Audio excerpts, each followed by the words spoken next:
Well, we should be doing both now. All the buttons were pushed and all the rest of it. It is possible that I forgot to turn off the stream on the first stream. Maybe that's what it was. But in any event, we're here. We're here on Twitch, and it's haven't really heard back from 35 viewers on YouTube, so we're back. So sorry about all that.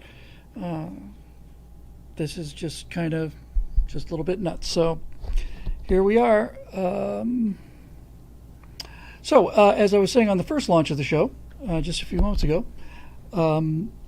things are moving along smartly here. I have an image to find. Just see which one it is. No. Just to show you that we're making a little bit of progress here. Come on, you. All right, I'll just bring it in again. Here's, things are in motion. Objects are being sent through the mail. Here's a still picture. I'm not going to go into a lot of details, but you can see, pay close attention to the right side of that vehicle. It's not much, but it's the first thing to arrive. So, okay, everybody see that? Great, here we go. Okay, and there we go. Got a bunch of these. Showed up a couple days ago. See? Perfect. So that's here. Other things are on their way, being shipped here from various and sundry places around the world. And as soon as they get here, I'm scheduling the first of the interviews. So I suspect it'll be John Voight, it'll be John or Gary, one or the other. And I mentioned on the they were out there. Somebody just asked if I had them made. No, there was a company out there that I guess they had them made because it's a perfect match. I found them on eBay. There were 8 of them. I got 5.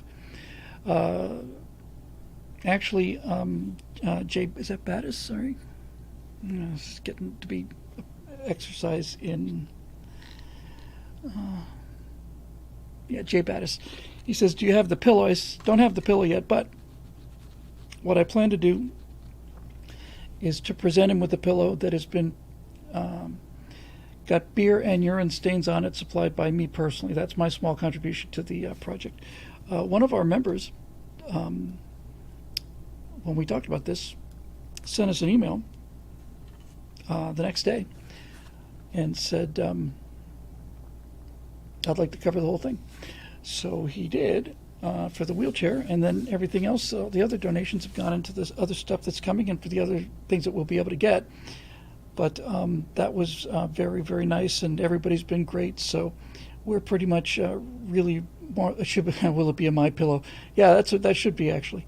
But it's actually going much, much better now, and I just want these things in my hands because I don't want to reschedule these guys. And when I've got them in my hand, and I've got some of them in my hand already, we'll go ahead up and set the schedule. So I mentioned on the Facebook page today that I was looking for a little bit of feedback on something here. It's more of a refinement really than anything. Well, two different issues. So let's start with the one that's easier to explain. So the 2 points of this show are, we don't talk politics, and secondly, I want people to walk out of the show happier than they did when they walked in. And not too long ago, I want to say it was 2 nights ago, I think it was after the Stratosphere Lounge. I know it was after last week's Stratosphere Studio. We were working our way through the list of John Voight movies, and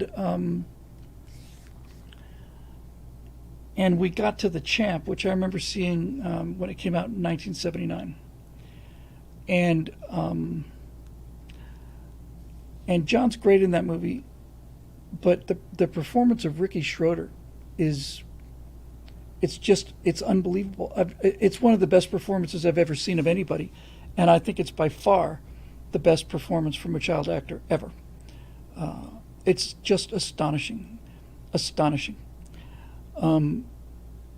So here's one of the questions, one of the issues. If those of you who've been paying attention, I remember seeing Rick Schroeder in the news not too long ago.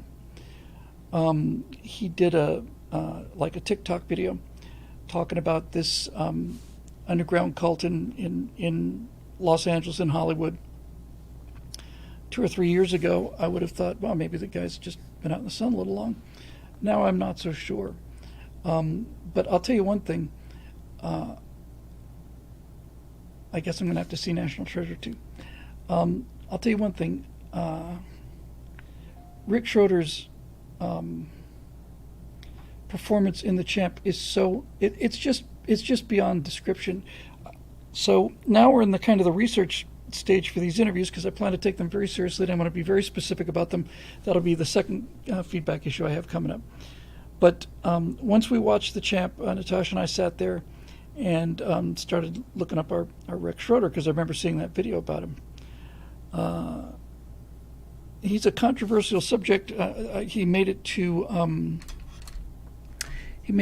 Young Turks, anyway, where Chunk took a look at him and called him a demon because he said he thought the LGBTQ plus movement was more of a threat to America than something, which I didn't quite get. But so Chunk called him a demon because he disagreed with him, and then, as usual for the left, went on to say it's guys like Rick Schroeder that are supporting all these conservative calls for, putting LGBTQ people in camps and putting them in prison and all this other stuff they have to add to their enemies to puff up their own, significance. It's just a stack of lies. So over time, looking back on his on the stuff on him, because I didn't have any interest in him. It just never really occurred to me until I saw the movie, and that was a movie with the performance from the gate. I mean, from the first frame of this kid, it was just so good. And I thought, well, I remember seeing this thing he did not too long ago. I thought he was kind of at least somewhat conservative guy. Turns out he's a very conservative guy. Turns out that there was a big kerfluffle 2 years ago, back in 2020, 2021, where apparently Rick went into a Costco store, and I didn't see it because I just didn't need the headache at that time. But apparently went off on one of the guys in the store and said he was basically saying that it's you don't have any right to make me wear a mask. He's an anti-mask guy. I don't know. Maybe he looked at the data or something. Same thing with Harrison Schmidt, by the way, who apparently shocked the world not too terribly long ago by saying he took a look at the climate change data and is convinced that the planet will somehow survive. Said Earth is tougher than people think. At which point somebody else on the panel said, "You don't speak for all scientists." I never said I was speaking for all scientists, my opinion. So here's the first feedback question. There's no question at all, none, that I can do this, and this is my intention. This is the purpose of the show. So it's not up for discussion. This is certainly going to happen. No question, this is going to happen. But I can talk to any of these people about the things that I said I would talk about the archetypes, the explorer and maybe the golden child or whatever, and keep it absolutely politics free. There's no question about that. And I'm not going to start asking about things like that. But I'm wondering how I don't know if it's possible to, let me rephrase this. What do I do if one of the guests just starts getting all political about things? Do I just say, we're not going to talk about that here? I'm genuinely asking, because one of the things I've been saying for quite a long time was that there will be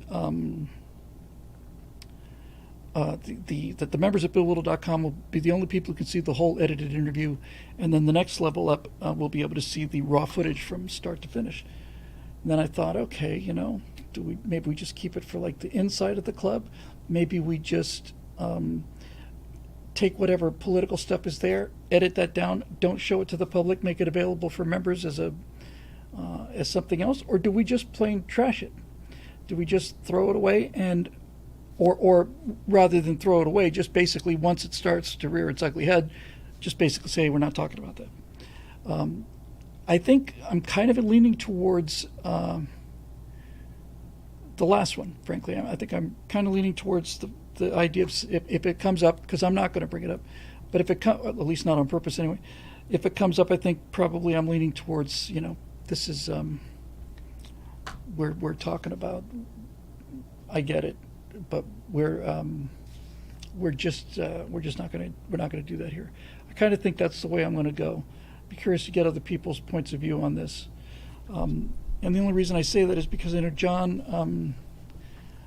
John is very outspoken. I imagine I'm not saying I can get Rick Schroeder or even that I should get Rick Schroeder, but it's hard to talk about him without. Look, again, I can do it. I can talk with Rick Schroeder for 20 minutes, a half an hour, talk nothing about the movie, talk nothing about child acting. I have no doubt about that at all. But on the other hand,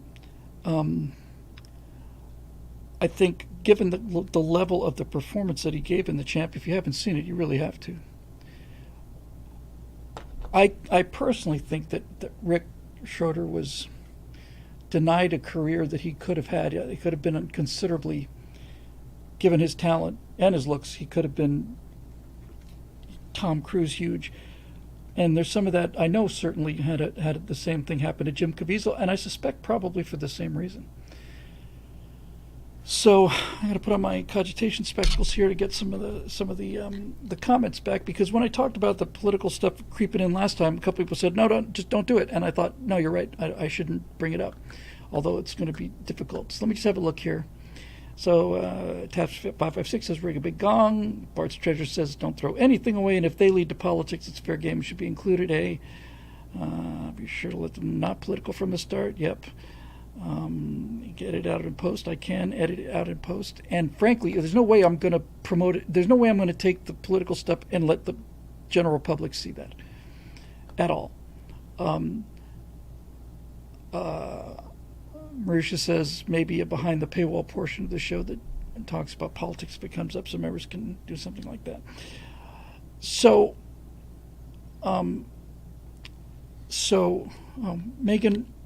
Meghan Markle has a podcast called Archetypes? I did not know that. I know that name.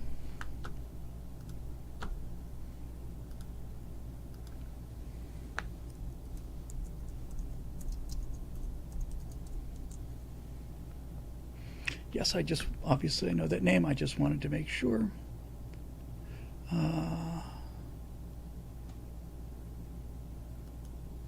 Wow.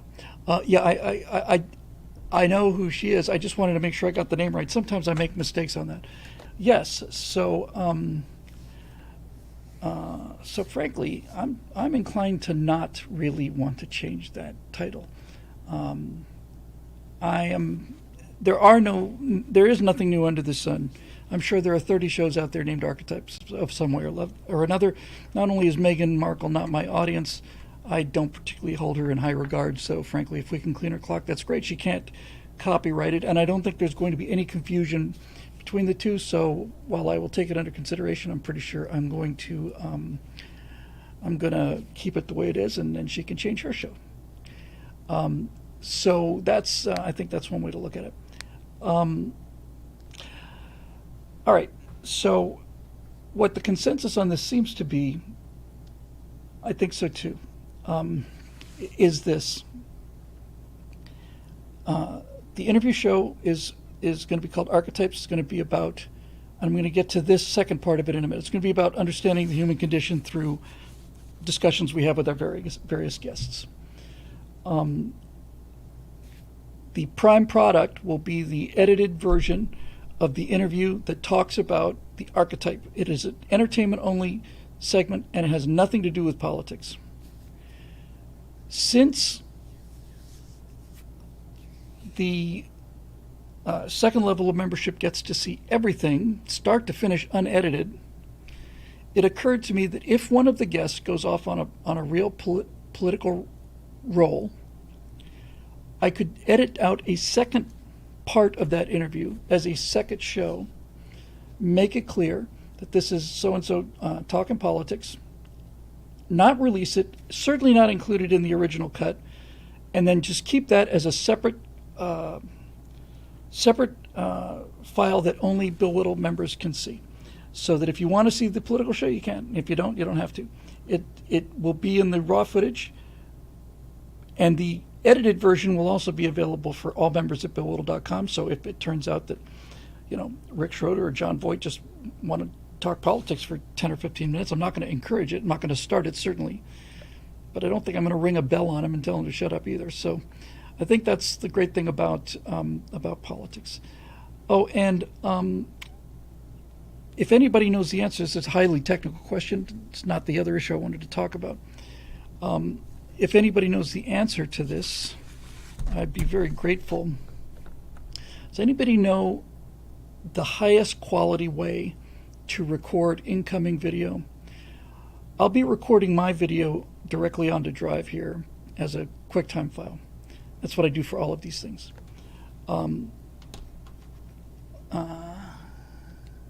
This is getting ridiculous.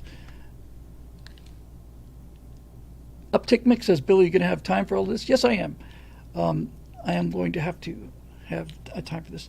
Get Tim Matheson to talk about Johnny Quest. That's interesting. I had no idea about that. So I'm trying to keep up here. Hang on a second. Will the interviews feel censored if you had out their political commentary, if any? No, Bart. And this is why one of the main green lights that this idea had. So there are a lot of green lights and red lights in terms of things, yellow lights, caution lights, all this other stuff. And one of the greenest of the green lights was, I have done this I did exactly this for 5 years. As I've said before, I was the editor on a show called Sunday Morning Shootout. We did 168 episodes talking with the biggest of the big people. And I sometimes had to get an hour down to 23 minutes and 30 seconds to the frame. So I know how to cut interviews so that they don't. I can cut. Those interviews were seamless. This wasn't for YouTube. This was for broadcast television. So you couldn't just do jump cuts, and you couldn't just. It had to flow like it was a 23-minute conversation. And by the way, in that 20 or whatever it was, 26, whatever the number was, inside of that, we also had 2 commercial breaks, so that conversation had to naturally end there too as well. So you will not be able to tell the difference. The entertainment aspect, which is the primary aspect, I cannot stress this enough. I'm not trying to change focus. I'm just trying to get some feedback on what to do if this comes up. Okay, hang on a second. Marusha Derek says recording quality. I don't want to leave YouTube. No. Back to YouTube. Yes, I do want to leave YouTube. I don't know what the hell I want to do. Hang on a second. I want to get these tabs saved because this is really important. So let me go back to here. We'll try this one more time. Hang on. I don't know if it'll let me do. You know what? It's not going to let me do that. Marusha, if you can hang on to it or put it in the Twitch stream, that'd be great. Okay, so Chrome has a very good live screen cap plugin. So great. So I'm gonna look at all of those because I need the incoming video to be as high quality as possible.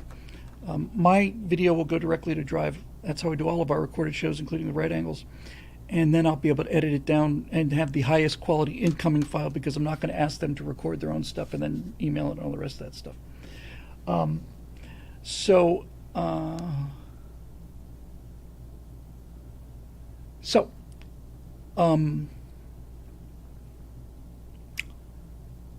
I think that's what we'll do. I guess we'll just kind of play it by ear, but I'm not gonna be shutting people off. Dave Big Booty says, make sure the interviews aren't using the crappy mics on their computers. I have no control over that. I'm not going to ask them to go out and buy nice mics. One of the things I've learned about this is that the more authentic the interview appears to be, the more people like it on YouTube. So if it turns out they're just got their face 3 inches away from a webcam and if I can understand what they're saying, I'm getting picture, that's what we're going to go with. There's that. And so again, thanks. We'll see what we can do about the capture thing. So here's the other issue. Because I was making a lot of notes for Gary and John and kind of rehearsing the interview in my head in terms of how I would ask the question, which means I'm trying to really figure out what kind of question should there be. I can give you an idea of the kind of question that I think there should be. I'm sure the show will eventually find its own feet, but going into it, I want it to be what it's about. So we just lay this out and we'll see what kind of feedback we get. And obviously we'll check the feedback when we get posted online too. So here's the general, continually refined and adjusted premise. Show's called Archetypes, and the idea is that some performers are able to capture something about the human condition that moves all of us to the point where we never really forget it. If you can make somebody think, that's important. If you can make somebody think and laugh, that's even harder. If you can make somebody cry, that's extremely difficult. And if you can make them cry from happiness, that is the grand slam home run. When people cry from happiness, that's as good as it gets as far as emotion goes, or at least melancholy. There's no way for me to sit through the final 10 minutes of Les Miserables on Broadway without bawling my eyes out. I get misty every time I see the end of It's a Wonderful Life. And many times in The Champ, it was just so well done. It just, I'm like Winston Churchill, just blubber when it comes to that kind of thing. The emotions are just so powerful. So my theory about the show is, if, for example, Gary Sinise can have the kind of effect that he has on veterans and get people to cry and happiness and sympathy and all the rest of it, there's something important there. And by dividing it up into archetypes, I want to take one interview and deal with one aspect of human nature. And I think that I look at actors as interpreters. Interpreters. I think of them as interpreters. In other words, they speak our language and they speak another language. And that's basically what they're doing. We mentioned Heath Ledger before only because the performance in The Joker is so iconic. As I was driving to work earlier, I was saying to myself, trying to rehearse this thing in my head and figure out exactly how I was going to phrase these questions. And as I was coming into work, I said to myself, Heath Ledger is not a mass murderer. He's not a psychopath. I don't know him. Probably he's never harmed anybody in his life, but he certainly is not a mass murderer. So Heath Ledger is not the Joker, but there is some of the Joker in Heath Ledger. There's no question about that. There are things in his past and in his internal landscape that he had to go and retrieve, and then there were other things that he had to go out and pretend to experience while he's building this character. And so when you get a character performance like Heath Ledger in The Joker, my theory that I'm basing the show upon is that you can't talk to a psychopath like the Joker, but you can talk to somebody who was able to draw so much into that character that you could talk to him about being a psychopath. So that's really kind of where I'm going with this. For John, I haven't got the whole archetype thing down in terms of the description, but I do know that when I think about John's movies, the thing and the power of them is that Jon Voight is able to play either tough guys or big guys, strong guys, strong-looking men. And in many cases, these guys are not very good guys. I mean, in The Champ, the father breaks into his son's piggy bank and steals $20 so he can go out, gambling. It's pretty low. But no matter how, and Joe Buck is a prostitute. He's a professional heartbreaker. That's also pretty low. But there's something about what Jon Voight brings to those people. I think is a kind of vulnerability. He lets you see the person underneath the exterior. In The Champ, his wife, played by Faye Dunaway, left him with the boys 7 years ago. He's been raising the boy all by himself. She comes back into his life. That's what kicks off the arc of the movie. And you see in The Champ how much hatred he has for her, just raw rage at her for just walking out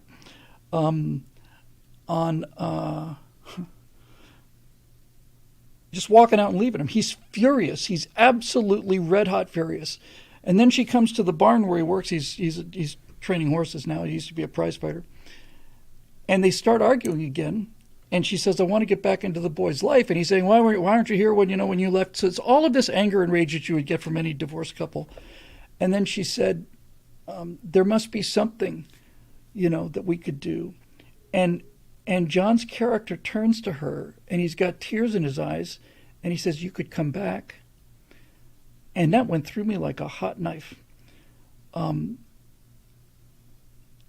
That's the Jon Voight magic, is that he's gonna put down his guard, and he's gonna put something out there, and it's not only what saves the characters, but it's also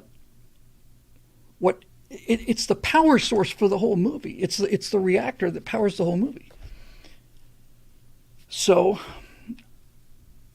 that's what I want to talk to them about. Now, in order to get these actors where I'd like them to be, which is interpreters of the archetypical character that they're playing,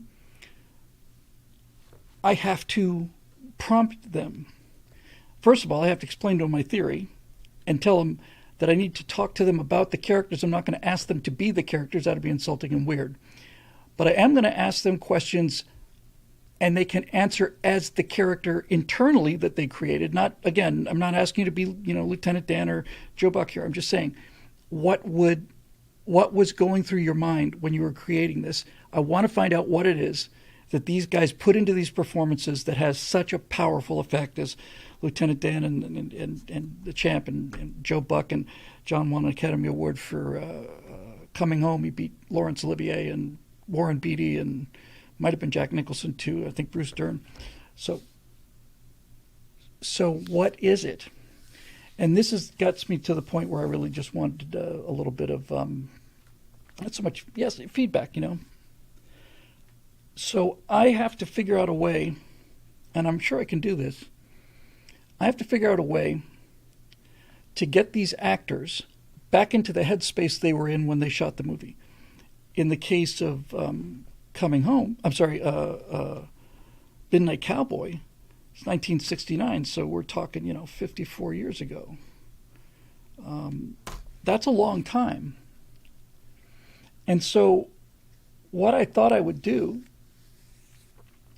with these, in terms of the structure, is one thing about interviews is usually takes a while to warm up. So we're going to talk about other characters and other things, just kind of get the ball rolling. But I'm going to keep the main meat of it for at least the first 20 minutes, just to get the ball rolling. But when I get to what I really want to do, I kind of think I have to do something like this. So if I'm talking to Gary Sinise, I think I have to really, really look at that movie carefully and say something along the lines of, okay, so Gary, in Forrest Gump, there's really 4 Lieutenant Dans. It's the same guy, but he's in 4 phases of his life. There's the Vietnam commander, who seems like an amiable enough guy. That's Lieutenant Dan number 1. That guy exits the movie and never comes back.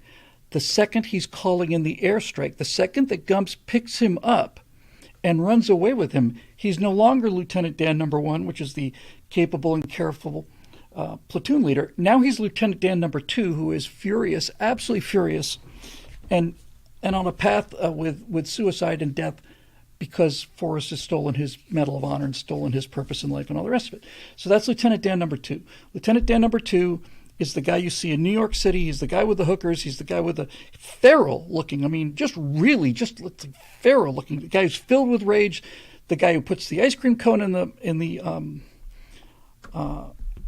whatever they call those things, in the bedpan. He's the guy who's just horribly nasty and toxic. The third Lieutenant Dan is the Lieutenant Dan that shows up on the dockside when Forrest comes in on the shrimp boat, and that Lieutenant Dan stays in place until he exits the movie, after he has that scene up there and after he has that swim in the water where he says, "I never thanked you for saving my life, Forrest," which is a tear-jerking scene. And then finally, there's Lieutenant Dan number 4, which is the guy who walks out of the cab at Forrest's wedding, and a lot of it's the lighting, but most of it's Gary. That fourth Lieutenant Dan looks like he was made by God that morning. He looks brand new. He's not the same as Lieutenant Dan before Lieutenant Dan number 1, because Lieutenant Dan number 1, who was not bitter, still had a death wish. He went to Vietnam to get killed for his country. That's what he had. And so the kind of questions I want to ask are, one of these transitions from one Lieutenant Dan to the other is very obvious. He's up on the top of the rigging, and there's lightning and thunder, and the American flag waving in the background, by the way. It's not an accident. Come and get me, you call this a storm. That's Lieutenant Dan turning into the man he's going to be when he comes back at the wedding. But Gary, there's one big part of this that we don't see. Because Gary himself has said that you could take all the Lieutenant Dan Forrest stuff and edit it together. You make a coherent 15-minute movie. The same thing's true about Forrest and Jenny. But here's what we don't see, Gary.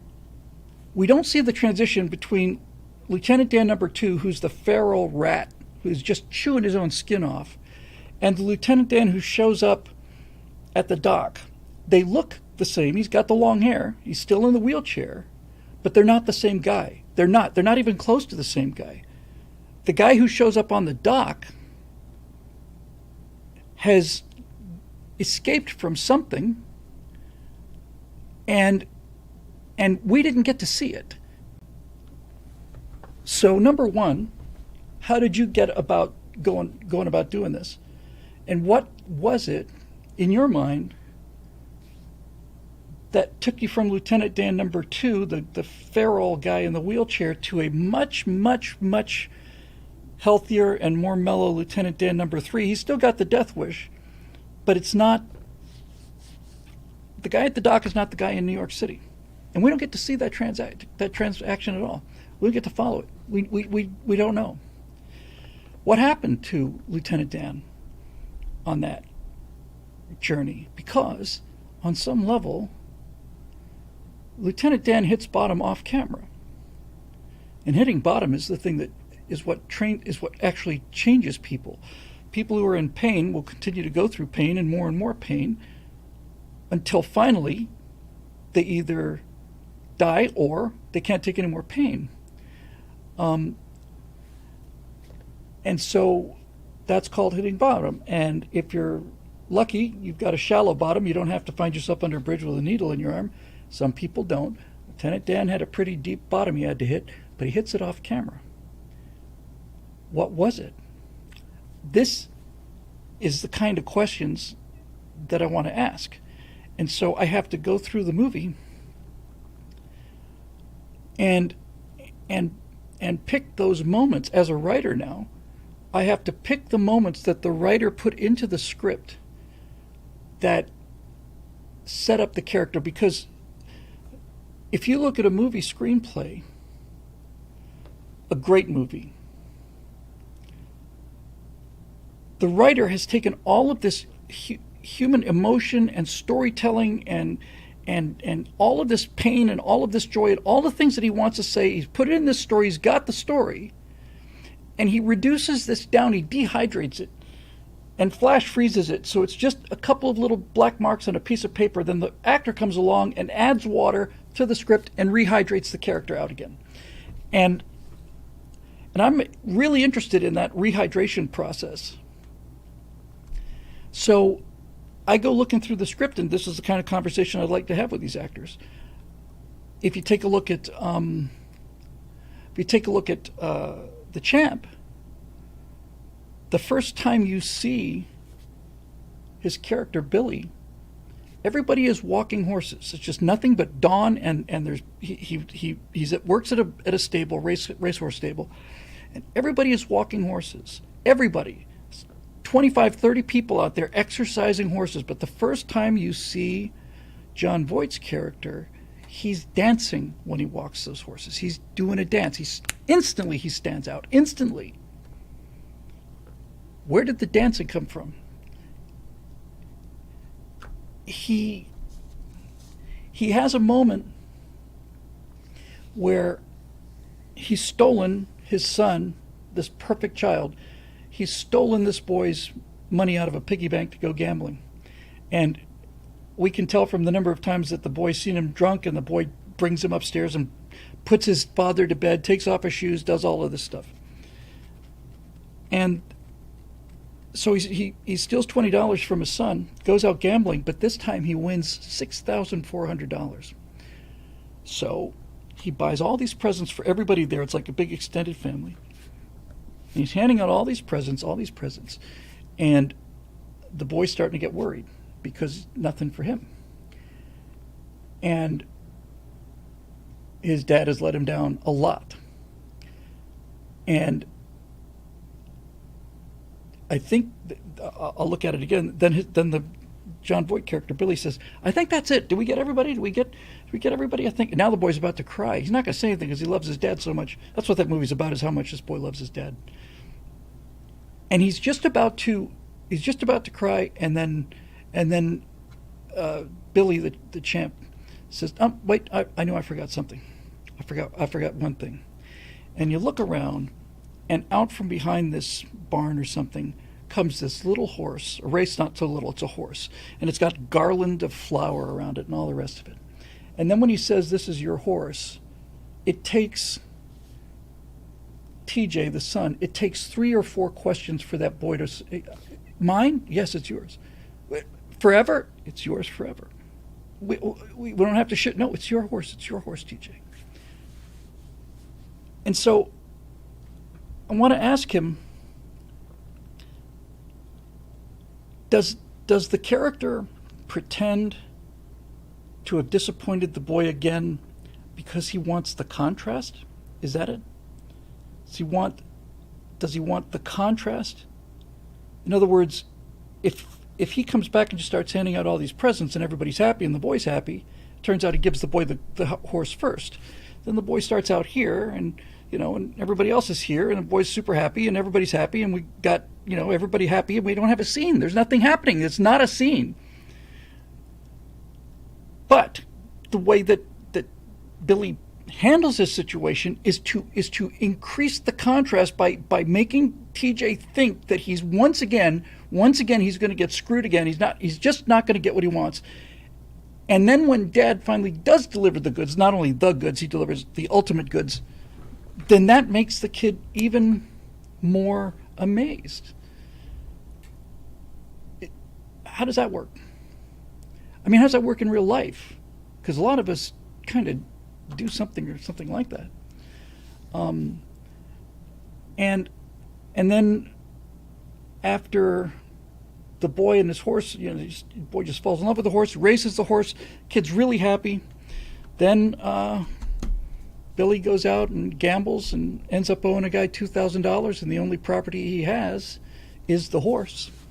So he basically signs a promissory note that says, I'll bring the bookie $2,000 within 48 hours, or else you get the horse.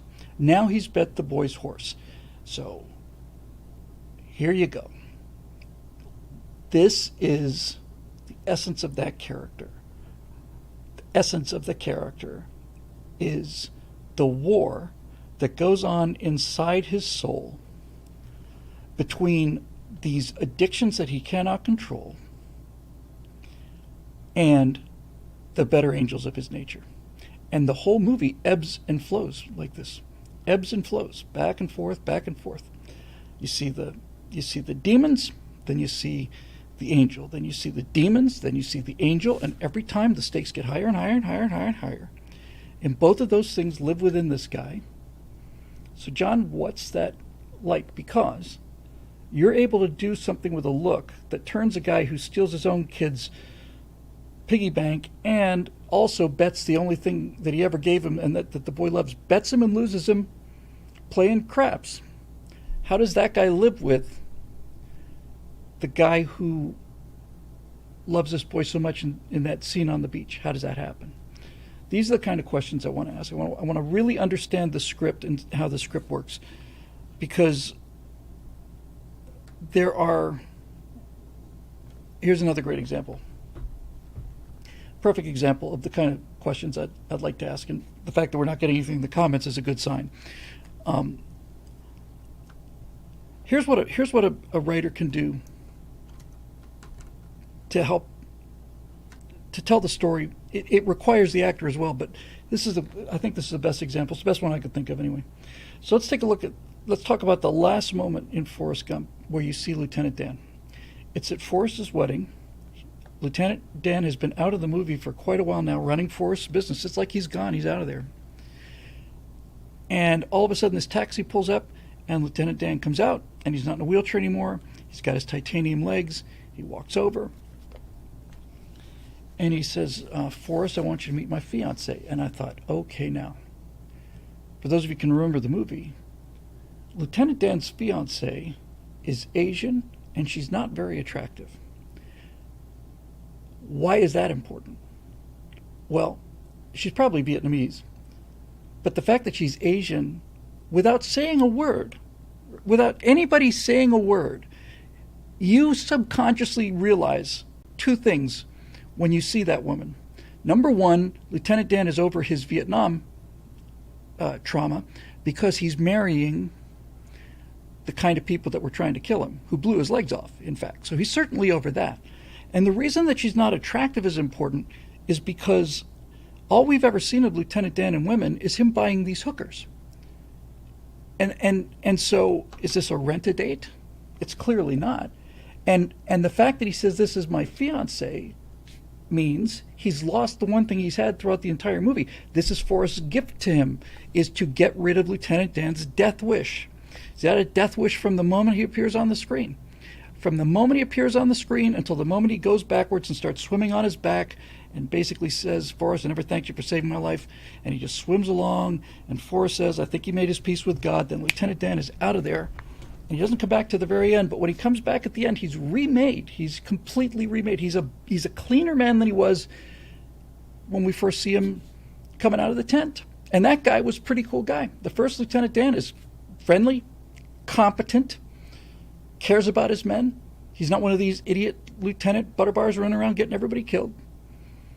That's the great mystery of it all, is how those things come together in such a way, both consciously and subconsciously, to make people cry because of the intensity of the emotions. And I want to hear it from Lieutenant Dan. I want to know why he married this woman. It'd probably be better for me to ask him first before I give my opinion. And it's not going to be an interview. I don't like that word. I've been calling it an interview show the whole time. It's not. It's going to be a discussion. But I've looked at Forrest Gump, and I've looked at all these tiny little things that go in there that you don't really notice, but they're really, really important. They tell you an awful lot about who these characters are. And I just think that's really interesting. And then when we get to talking to heavies and villains, then we can start talking about, okay, where did this guy come from?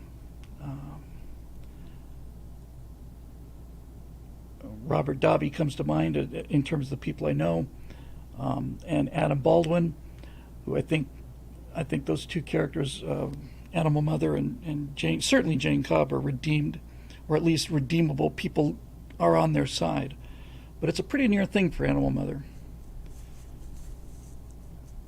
Because you can clearly see the reason that's a memorable performance is because Adam Baldwin shows you he doesn't have the slightest problem with gunning down VC women who are 17 years old. He has not got the slightest problem with that at all. After they kill the sniper up there, and she's a young girl, everybody's kind of looking at each other like, oh my God, Animal Mother isn't. He's like, this is why we're here. This is why we have guns. Where's the line, you know? Where is that line? How far do you go?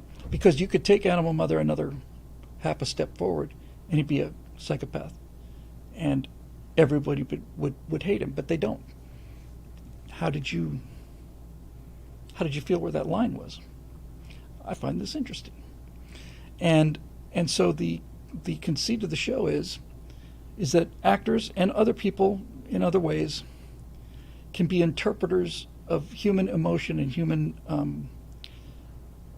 actions and morality in such a way that they can give us something that we can all use for ourselves. You know, that we can incorporate these things for ourselves. I think Jon Voight has something to say about vulnerability. I think he has something to say about how you deal with your inner demons. I think Gary Sinise also has something to say about that. And since John and Gary know each other very well, the three of us were practically three peas in a pod.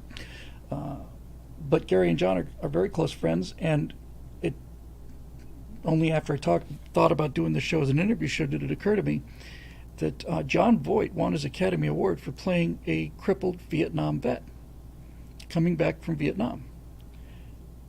And he won the Academy Award for that. Gary was nominated but didn't win. But the character that Jon Voight played had no effect on the veterans compared to Lieutenant Dan. And I want to ask both of them why they think that is. I know what it is, but I want to hear them say it. Jon Voight's character in Coming Home is a character who's basically he is a war protester. He's starring opposite Jane Fonda. He is the anti-war message. Lieutenant Dan is not exactly a pro-war guy, but Lieutenant Dan is the guy who does his job, comes back, not only physically crippled, but emotionally destroyed, physically destroyed, because Forrest Gump has stolen his destiny. He's supposed to die in Vietnam. That's his destiny. He's supposed to have won the Medal of Honor. Lieutenant Dan called in that airstrike not to win the Medal of Honor, but he knew that by calling in the airstrike on himself, this is what Lieutenant Dan was born to do. So you would think that a guy who'd come back as bitter as Lieutenant Dan does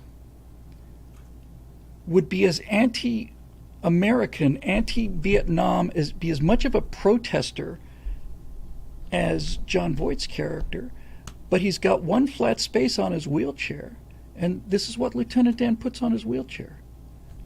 So why this? Because this is important. It's really, really, really important. If this isn't on the wheelchair, then Lieutenant Dan he's just another, what's the name of the character? I'll do my research, get all this stuff lined up. He's another Jon Voight character. He's another Tom Cruise Born on the 4th of July character. He's another broken guy who doesn't get healed. And Lieutenant Dan never gives up on America. That's why he's got that sticker there. That's what redeems him. That's what makes the vets love him, is that he's gone through hell, but he's not blaming the country. He's not saying that everything we did there was pointless and stupid and meaningless. He's still on board, and that's why the veterans loved him, because they haven't given up their patriotism. They've been through hell, and the country, Vietnam vets specifically, although I suspect all vets, certainly post-World War II vets, especially the Korean War vets and the Forgotten War. They've got serious, serious, serious reasons to be plenty pissed off at this country, and many of them are, and some of them aren't. And that combined with Forrest Gump's first line which is, now I think, I don't know what some people say, but I think some of the best people in America went to fight in Vietnam. So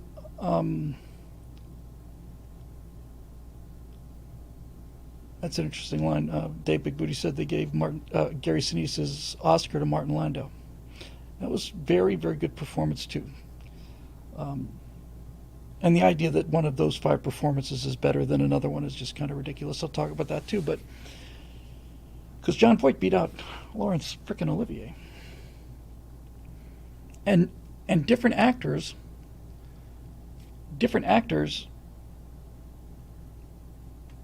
use most all actors today, modern actors, use the method, Stanislavski method. The method actors, everybody knows the term. The first real outstanding one, the one who put the term on the map, was obviously Marlon Brando. He's the first of the method actors, and up until Marlon Brando, actors were people who read their lines, and when the line was supposed to sound mean, they said the line in a gruff voice, and when the person's supposed to sound happy, then they said the line in a happy voice, and essentially that's it. But the method, which really works, by the way, if you look at the performances prior to Brando, they are not realistic in the way that we understand them. They're great performances, some of them, but they're not the same thing. So the method is for the actor to basically become the character. And if that wasn't the case, then I wouldn't have a show. But different actors take the method to different degrees. In the case of Heath Ledger, I've heard that he was in character the entire time. He was the Joker for the entire duration of that shoot. He would keep to himself, and if anybody called him Heath or anything, he really had a real hard time with it. I don't imagine that Gary or John were that deep into it. Maybe they were. It seems unlikely. But where did you draw the line on that, John or Gary? Where do you? He beat De Niro too. That's right. Where do you draw the line in terms of the method? How far into the method do you go? And the reason I think this is interesting is because Laurence Olivier is one of the most famous stories in all of showbiz, certainly in movie history. Laurence Olivier and Dustin Hoffman are in Marathon Man, and Olivier is playing a sadistic dentist trying to get information out of Dustin Hoffman, and he's torturing him. He's just drilling into his teeth with an anesthetic, and anybody who's ever been in a dentist chair, and that's everybody knows that this really made people,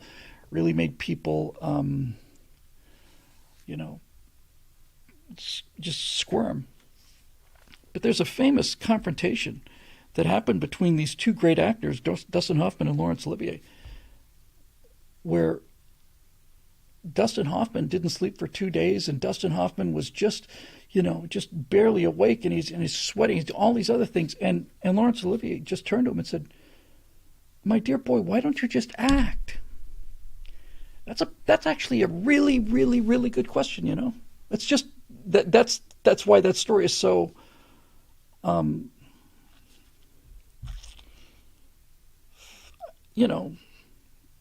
it's an archetypical question.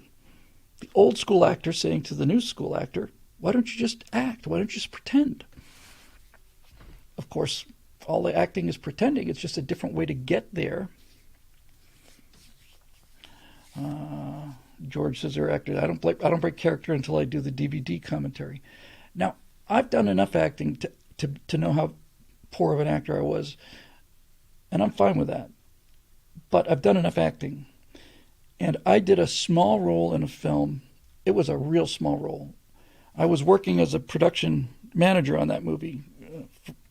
It was right after college.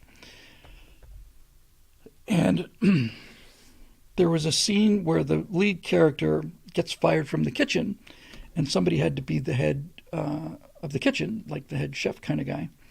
And that fell to me.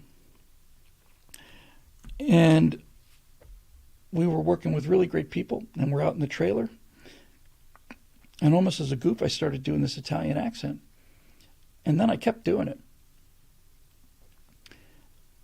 And I did it for a couple days. I went in and did the character with this Italian accent. I don't remember how good it was. It was apparently good enough for them not to yell cut. So, but then I kept doing that Italian accent for, I don't know, weeks. It just became my go-to pronunciation. And once you get into that space, where you've got the mannerisms and it's actually fun. It feels good to hold on to that, to just kind of, my scene's done. I can go now. I still have to be here on the movie. I'm not like I'm hanging around on the movie set, but since my actual scene is there and I've still got the rest of the movie to be production manager on, I kept doing it. And I kept doing it because I thought it was fun. And it's interesting to be somebody else. So a couple of the other things I was thinking about as preparing for this show, I realized, I said, I don't think there's anybody on this. I'm going to consider this to be a bipolar, a two-polar issue. Not bipolar in the psychological sense, bipolar in the sense there are two sides of this thing. There's the writer and there's the actor. Yes, directors have an enormous influence on the camera, and yes, directors can direct actors. They can help them understand things, but the director does not put the emotions into the actor. That has to come from inside, has to. So I'm going to take the director of photography, editor, all that stuff, and just throw them away, and I'm just going to talk about the writer and the actor. And the writer takes all this information and emotional stuff and condenses it down to the script, and then the actor takes those few lines of words and opens it back up again. So, hang on, I'm just trying to recapture that train of thought here.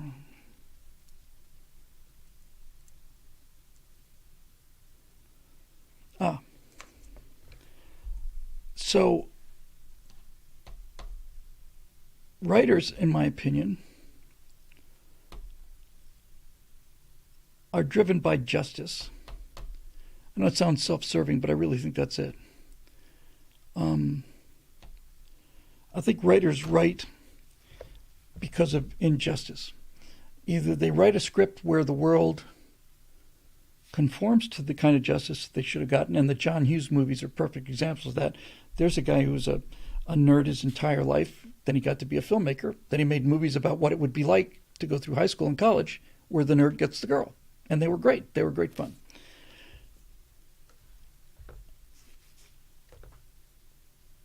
And I think actors do it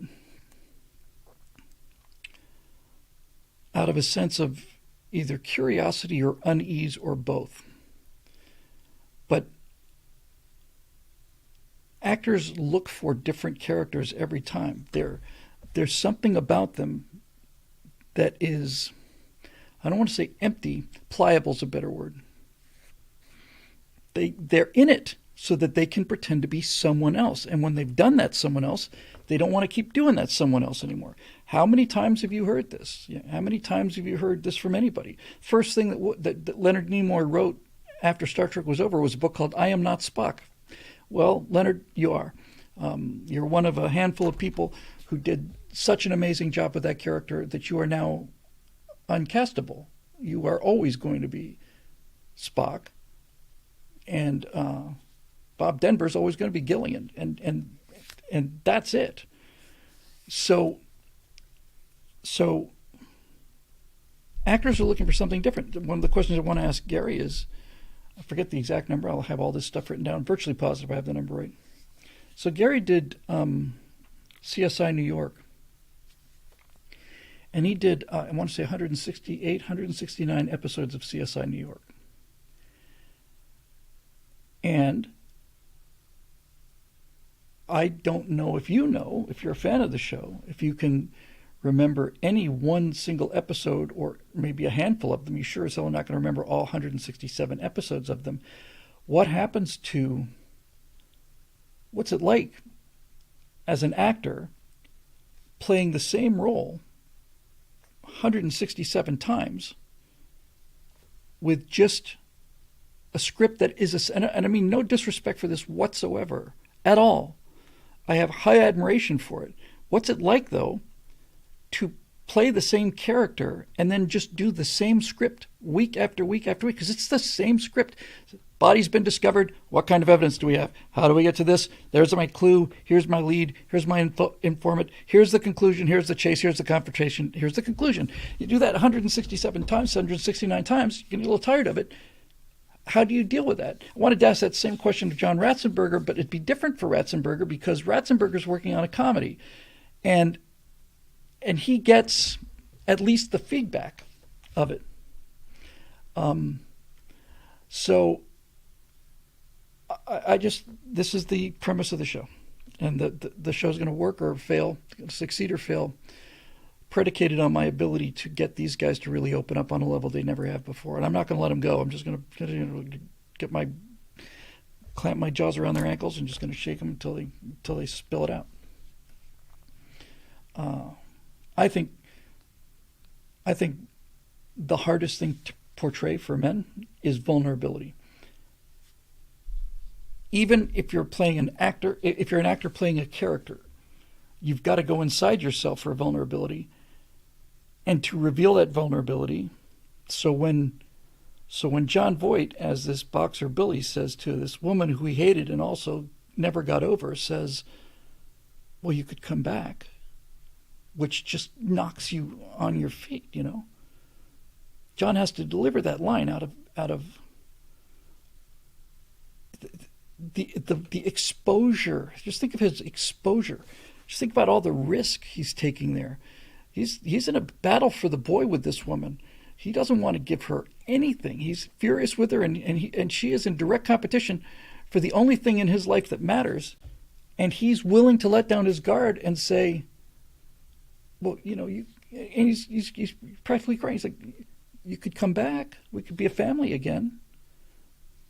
Where do you find that kind of courage to do that? We know that that's the line. It's on the paper. You know, we know you have to say the line, John, but you don't have to say it in the kind of way that lets us feel that you had that experience with someone else.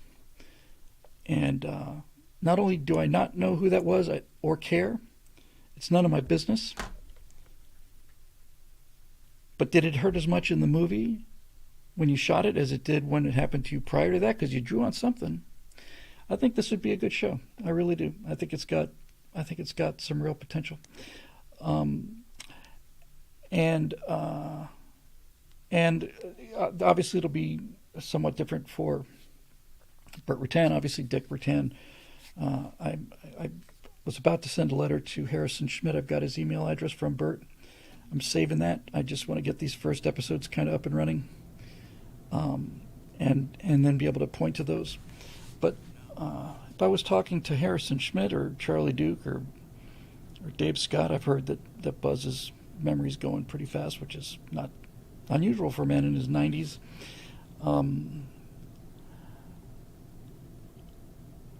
The kind of questions I would ask Jack Schmidt are, just to give you an example of how this works outside of actors, I would ask, if I had a chance to talk to Dr. Harrison Schmidt, I think I would say to him, so Jack, I've listened to it several times. The first EVA on Apollo 17, you come down the ladder, you're talking with Gene, he's on the surface already. And I would say, do you know what you did for the first 40 minutes of your first EVA when you were on the moon? Went around and got samples. No, that was expected. Let me rephrase the question. You know what you did that was really unexpected for me and I think for everyone else for the first 40, 45 minutes of your first moonwalk? You were singing. You were singing almost the whole time. I don't blame you. I'd be singing too. So what's that like? If there was ever anybody who had to focus on the job, you've got a limited amount of time when you're up on the frickin' moon, and you've got things you have to accomplish, and you don't have all the air in the world or all the time in the world. So you don't get to stand around there and just go, oh, the wonder of it. But you're singing, Jack. You're just singing. You're just so elated to be there. I would be too. What's that like? Does the 1/6 gravity help that? I think 1/6 gravity would be much more fun than zero gravity. Much more fun. Because in zero gravity, you're just floating. But in 1/6 gravity, you're Superman. You're just... It was Jack Schmidt who was singing, I was walking on the moon one day. And then Gene Cernan chips in. He's singing too. Gene Cernan doesn't strike me as the kind of guy who's just constantly weeping with an excess of emotions. But he joins in the merry, merry month of... And one of them says May and the other one says December. I don't remember which. And he's just singing. And they're both like, look at that. Look, that's orange soil. Don't touch it until I get there. Oh, my God, it's orange. It's not like, Roger, Houston, we copy. We appear to have a segment of orange. You're not doing that. You're just kids. You're just running around. On Apollo 16, on the Grand Prix, John Young is testing out the rover, and it's a real bumpy area where they are. Almost looks like moguls on a ski slope. It's very, very bumpy. And Charlie Duke is standing there on the moon, and John Young is driving the rover around. They're obviously doing a little, like a, kind of a stress test for the rover. It was scheduled. And John Young he's just throwing up these rooster tails of moon dust that just falls to the earth like water. And Charlie Duke is saying, come on, John, give it a sharp turn. Turn it as hard as I can. I don't really feel like turning this thing real sharp, to be honest with you, Charlie. Oh, come on, John. Oh, you're kicking up a rooster tail. It's 20 feet tall. Okay, John, come back as fast as you can, and then do like a max performance stop. Well, I'm not entirely sure that this car wants to do a max performance. Okay, John, okay. They're calling each other babe a lot. Hey, babe, hand me this, and so on. When you listen to the Apollo 11 descent from beginning of PDI, power descent initiation, to touchdown, you listen to Apollo 11, and Buzz Aldrin he is constantly talking. He's talking all the time. He never stops. Buzz is the technically he's the lunar module pilot. Something else that I want to ask Jack Smith, or Charlie Duke. You're the lunar module pilot. That's your job, right? But you're not flying the lunar module to landing. Nope, that's the commander flying that. Okay, but on Apollo 11. Buzz is talking to Neil every second of the way. 14 down, okay, passing to 3,000 feet, horizontal velocity's pegged, okay, drifting to the right a little, okay, down, and he's just he walks him right down to the surface. On Apollo 17, however, once they get below 3,000 feet or something, Jack Schmidt has given him the numbers, and Cernan says, it's okay, Jack, I don't need him anymore. Is that because we just have done it? Obviously Cernan didn't do it, but Neil's going to come back and tell something about how landing on the moon is, and so's Pete Conrad, and Jim Lovell's not, but Alan Shepard is, and Dave Scott is, and John Young is, and so was it easier for Cernan to land on the moon than Neil Armstrong? Obviously, it must have been, but he's landing in a much, much, much more difficult location. He's surrounded by mountains. Sea of Tranquility, they put him as flattest place they could find. That's smart. Apollo 17 goes to Frau Morrow, and they've got craters and mountains and rills. In fact, you look at the history of the Apollo program on the moon, it's really kind of cool watching how much more complex the lunar landscape gets with every mission, because we get more and more confident, more and more capable, so we can go into more and more dangerous places. And 18 and 19 and 20 were supposed to go to the inside of Copernicus crater. There was talk about going to the peak at the center of Tycho. They were going to go to the most there was a talk about a mission that landed on the far side of the moon. And they just got better at it. But did I say Frau Morrow? I meant to say Taurus Littrow.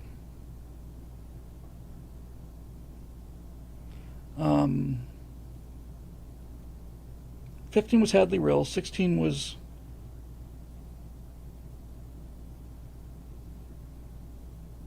I had it just not too long ago.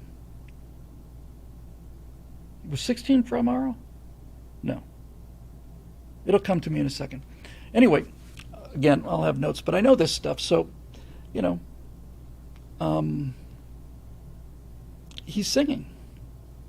He sees rocks. I want to talk to Jack Schmidt about what does it look, how do you feel when you're sitting in the house or you're on the beach or something and you see this spectacular moonrise, kind of one that makes everybody, oh my God, look at the moon, look at that. You've got to look at it differently than I do. I tried very hard to look at it the way you do. I fully expected that I was going to get a chance to look at it like, yeah, I've been there. Did the moon lose its mystical quality? Does that happen when you walk on the moon? When 13 was Frau Mara, well, that meant 14 got Frau Mara because 13. 15 was Hadley Row for sure, and I think 17 was Taurus Littrow. So 16 would have been. One of them went to the Descartes Highlands, I think.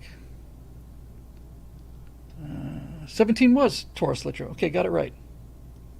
What was 16? That's the one I'm missing. Anyway, every single time they go, it gets more and more and more interesting. I know Descartes Highlands, was that 16? Anyway, getting into trivia now. But I'd like to ask a guy who's walked on the moon whether or not walking on the moon demystifies or de-romanticizes the moon. When the moon comes up and everybody goes, ooh, look at that. Do you still go, ooh, look at that? Or do you go, yeah, I remember what that was like. Jack Schmidt also is in my favorite picture from the entire Apollo program.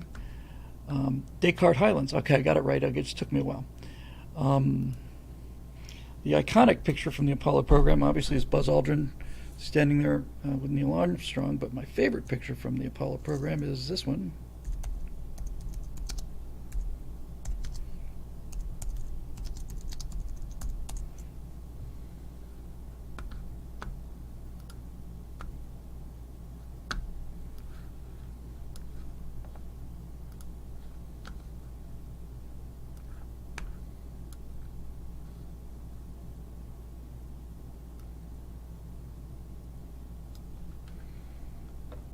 So that's Jack Schmidt.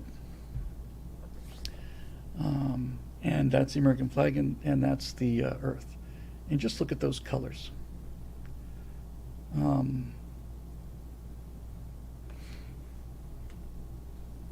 Wow. Something else I learned doing a little research, I have no idea whether or not Dr. Schmidt will be willing to do this. I'm trying my best. I'm getting ready to make the best case I possibly can. So in Apollo 13, if you remember, one of the key plot points about that story and what happened in terms of real history is just a few days before launch, I want to say 2 days, 3 days before launch, the command module pilot, Ken Mattingly, played by Gary Sinise, is exposed to measles, and he never had them as a kid, so the flight surgeons pull him because they're concerned that the entire crew will catch it if he stays on the mission. So they say to Lovell, you either lose Mattingly or you lose the entire flight. We'll bump you to 19 or 18 or whatever. And by now, these guys, even by Apollo 13, they're pretty aware that we're not sure that's going to be there.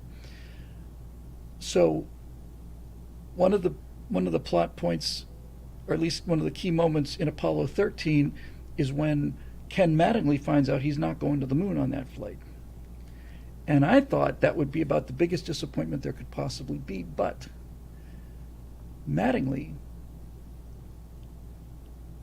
wasn't going to land on the moon. Mattingly was a command module pilot, and he would end up being command module pilot for 16, I think. So Mattingly got delayed, but Mattingly was never going to walk on the moon. He knew it. He was going to orbit the moon, and he eventually got a chance to, but he was never going to walk on the moon. However, Apollo 17 was supposed to be Cernan, command module pilot. I always have a hard time with him. I forget, but Apollo 17 lunar pilot was going to be Joe Engle. And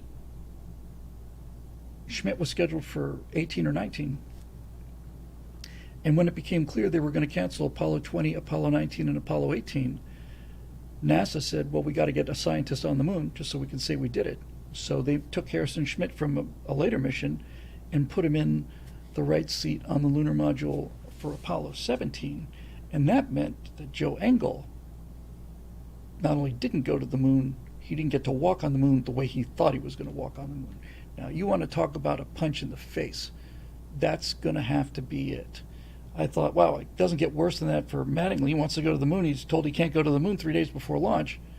He eventually gets to go to the moon, circles the moon the way he was going to. Joe Engle was going to walk on the moon. Going to be one of the 12. Nope, you've been bumped, sir. You got to fly a couple space shuttles, which is, some consolation. But my God. And I want to know if Harrison Schmitt, he must feel bad about it. And he must feel good about it. This is the human story. This is why I want to do this show. Because this is how we learn about our good side and our bad side. It's an interesting question. You got a chance to walk on the moon, and you broke a man's heart to do it. You didn't do it, by the way. That's got to help.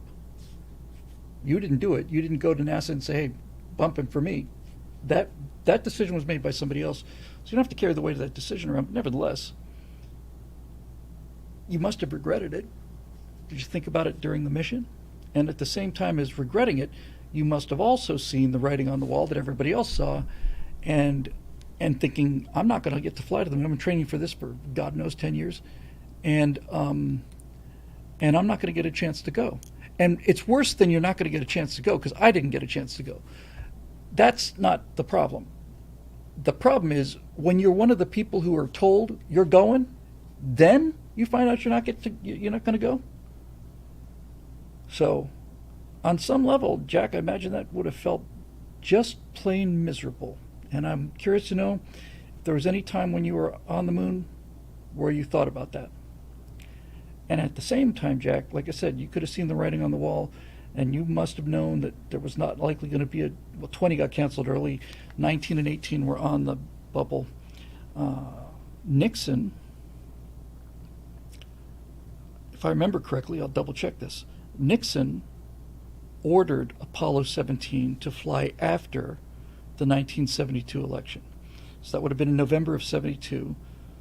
Apollo 17 flew in December of 1972, and the reason he did that was because Nixon had been deeply troubled by Apollo 13 mission, and Nixon didn't want to have 3 dead astronauts on everybody's mind just before the election. That sounds like Nixon to me. So all of this stuff, this is all human stuff.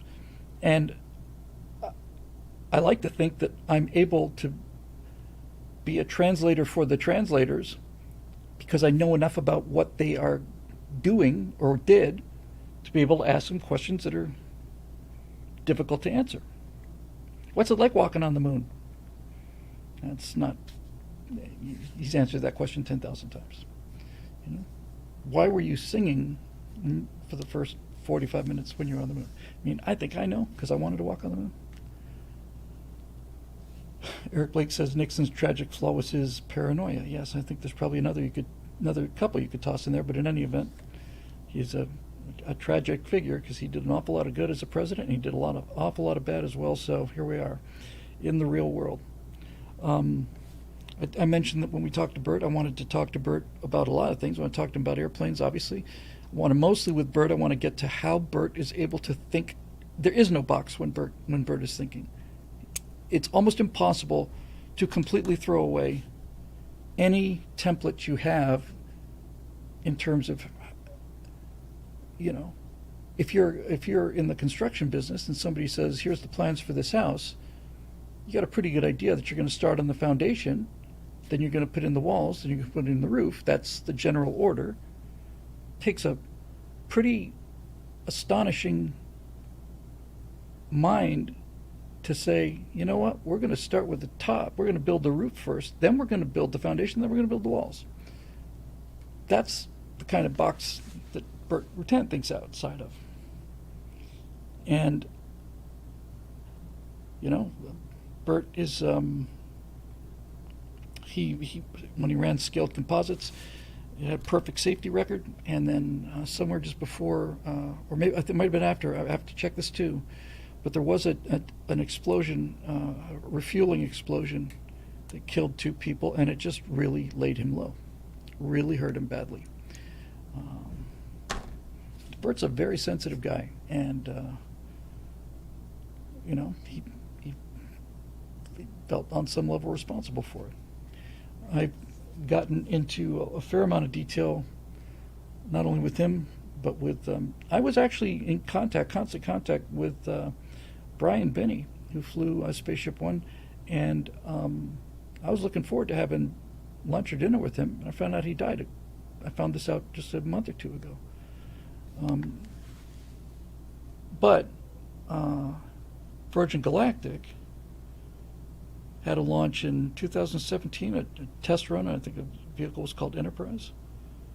And the co-pilot made a mistake against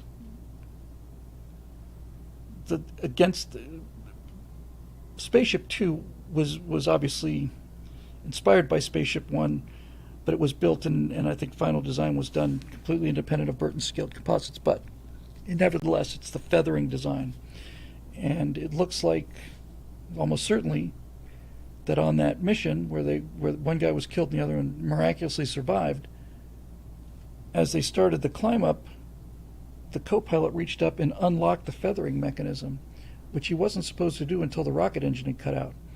And the second he unlocked the feathering mechanism, the entire tail started to just oscillate for a second, and then it just disintegrates. And that mistake cost him his life. And he acted outside of procedures. I think it's a fair statement to make that he made a mistake. But this is a small community. These guys all know each other, and what do you do? This is a question for Dick. You're in the death business. You're dealing it, and you're receiving it. I think the most interesting part of Dick's career was flying the Misty missions in Vietnam. So you have the same issue with Bird and stuff. And Edwards, at test pilots. How effective is it to you? I mean, we all know the language that pilots use when you deal with things like getting killed flying. Nobody gets killed flying. The guy bought the farm. What does that mean? Well, in the early days of flying, when they were doing barnstorming, if you crashed in a farmer's field and wiped out his crops, felt an obligation to buy the farm, even though you were dead. So buying the farm meant you'd been killed. Screwed the pooch, big emergency, that kind of thing. Dick had stories that were just heartrending, and Dick is a tough guy, and so how does that armor protect you? And does it work for everybody? Can somebody else have access to that armor? Does it protect you? I know how it works superficially because I can feel it myself. I can sometimes feel myself falling into that. I've known a couple of people who were killed in aviation accidents, not well, but well enough. And for me, it was always, fool around and find out, Both of those, one of them certainly was just plain showboating and horsing around and just being plain stupid. And the other one was just a natural instinct for people to pull back on a stick of an airplane when the engine stops, and that's not going to keep it in the air. And that plane basically was on takeoff, and it just basically got high enough to kill him, spun into the ground and just right under the runway and killed this guy who I didn't know super well, but I had spent 4 or 5 hours with him a few weeks earlier. And, we kind of just say, okay, I wouldn't have done that. Yeah, okay. Well, he would have done something else though, Bill, and you did. So I hope that that this will be not only interesting for people, but useful for people, useful for inspiration, and useful for a guide to how to improve their own lives. hearing these archetypical characters talking about some basic human quality. I know for a certain fact that Gary Sinise has saved hundreds, if not thousands, of lives. No question about none. So that's important. And I think the rest of it's kind of important too. And that concludes the first half of the program. So let's go ahead and get some questions now, and we'll see what we can do. But yes, it's coming together fast. Once I have these things in my hand and I'm ready to go, I'm making a call to John. I'm making a call to Gary. And we're going to sit those two boys down separately, and we're going to have ourselves a little talk. And Adam and Tom Dreesen and Mike Rowe. Have not heard back from James Woods. I expect it's because I have an outdated email address. He was very complimentary last time I saw him, and I don't think he would just not answer. So I didn't hear back from John for 8 days after I emailed him, so we'll see. Okay, so we are looking for BillWhittle.com here, I'm pretty sure. Yes.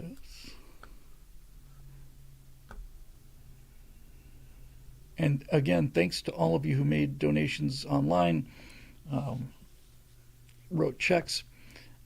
It really, really got us out of. We weren't just in the weeds. We were in a brush fire. It was like, here it comes. We're certainly not. The patient is stabilized. Let's just put it that way.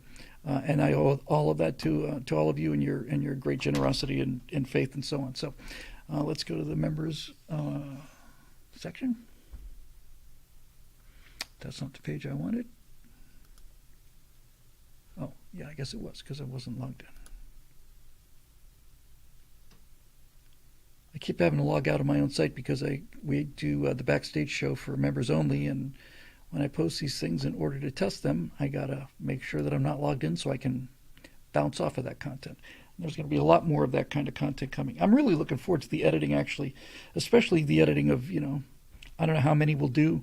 Like for Gary Sinise week, will we do 3 little 60-second, 90-second pulls? Will we do 5? I don't know. But I'll be doing a lot of editing, and I think it's going to be really great because I was good at it, and I kind of miss it, to be honest with you. Member forum.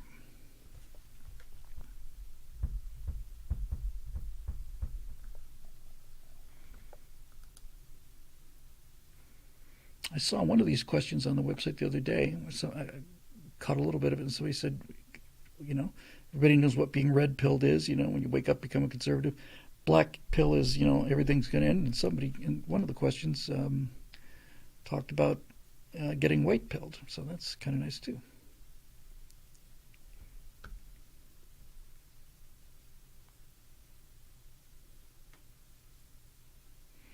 Okay.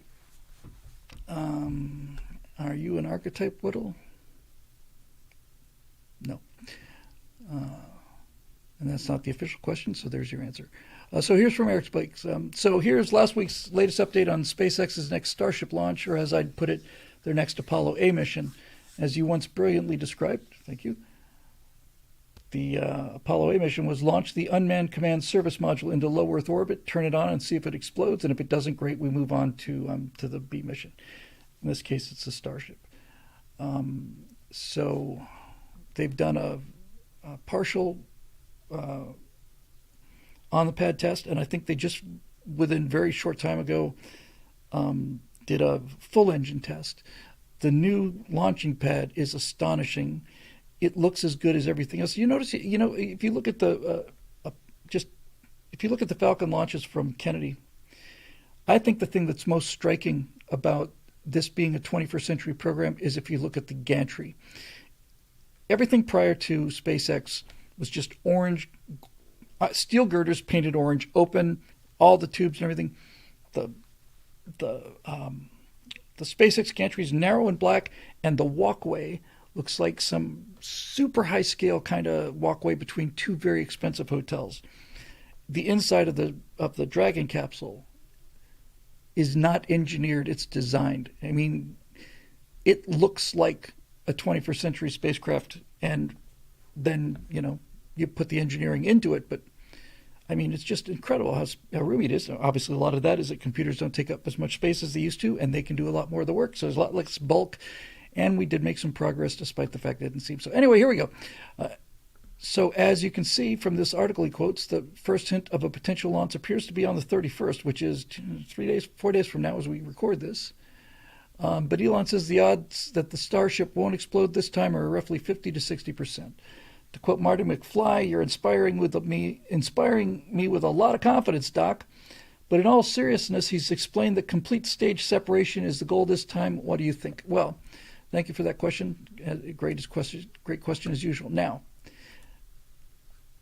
we look at the Apollo program. I want to say, and I used to have this stuff by heart, I want to say that we built 17 Saturn V rockets.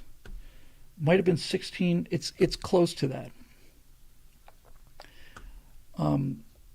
And every one of them flew perfectly. No one who ever rode in a Saturn V ever got hurt.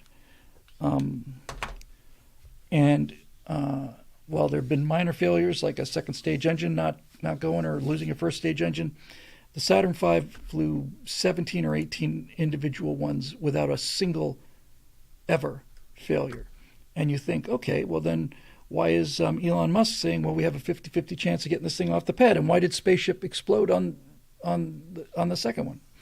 Well, it exploded on the previous launch back, was it April?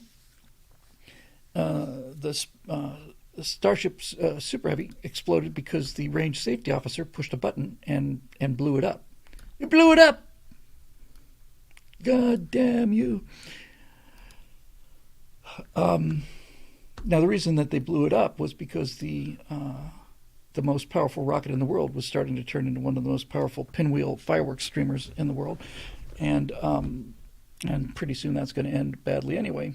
But I do notice on the first flight of the Super Heavy that they let that booster fly for, I would say, 30, 40 seconds at least, and maybe longer, once they knew that it had no chance to go. Once that thing was over on its side, usually when you see a rocket go that far out of control, they just detonate it. But they let this thing go through did a full loop, and it might have done almost two before they finally, so they're just taking data. I thought, well, that's pretty cool. So why is it 50%? Well, the reason I bring up the Saturn V is because the Saturn V was the culmination of a linear line of rocket designs that go back to the A4, the V2. It is a direct descendant of all of these things. The Saturn V's didn't have any problems, but the Saturn I did. They made an upgraded version of the Saturn V called the Saturn 1B, which is basically, I want to say, 7 or 8 Redstone rockets just bolted together. It's a cool model to build. It's a cool looking rocket too. It's about half the size of the Saturn V. They use that to get the command module into orbit if you don't have to carry a big old heavy weight all the way to the moon. So the Saturn series had some teething problems. The Jupiter series, which preceded the Saturns, had tremendous teething problems. And the further back you go, the more explosions you get, which is to be expected. So the fact that the first rocket the first SpaceX Super Heavy did not explode on ignition.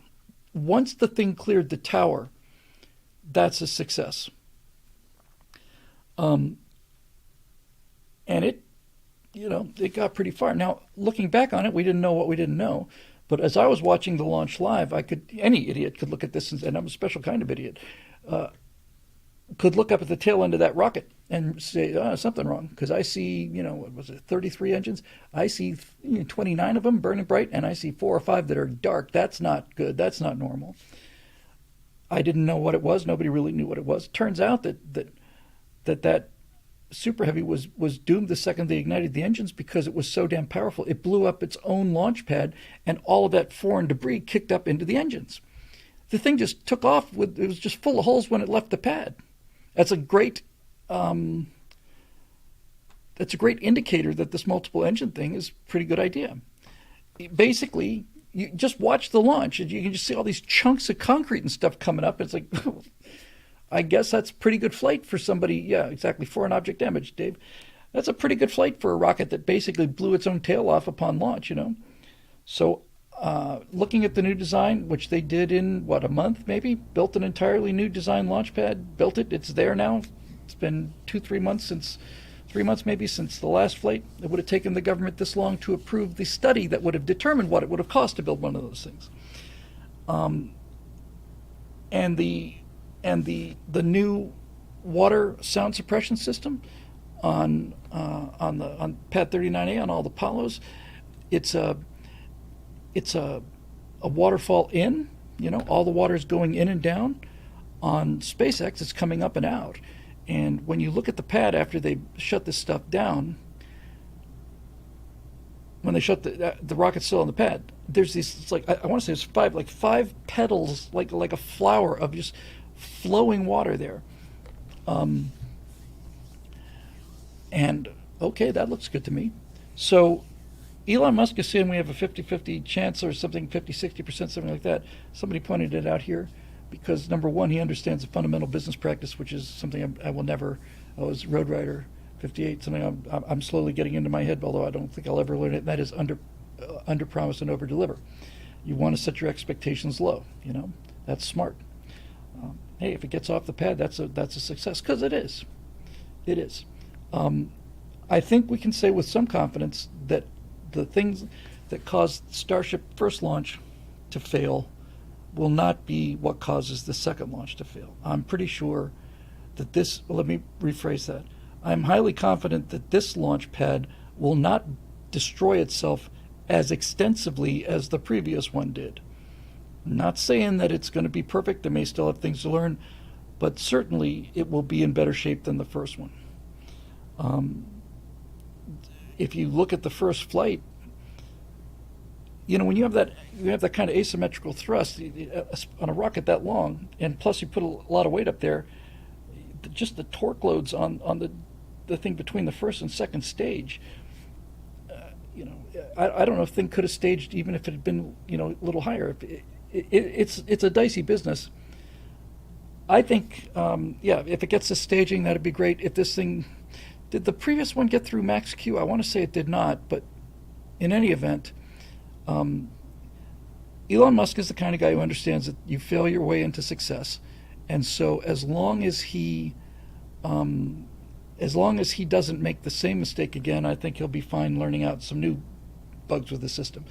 Again, I said the Saturn V rocket flew 16, 17, 18 of them, something like that, without a failure, but that's only because we had the failures on the earlier Saturn series and on the Jupiter series and the Redstones and the Atlases and all that stuff.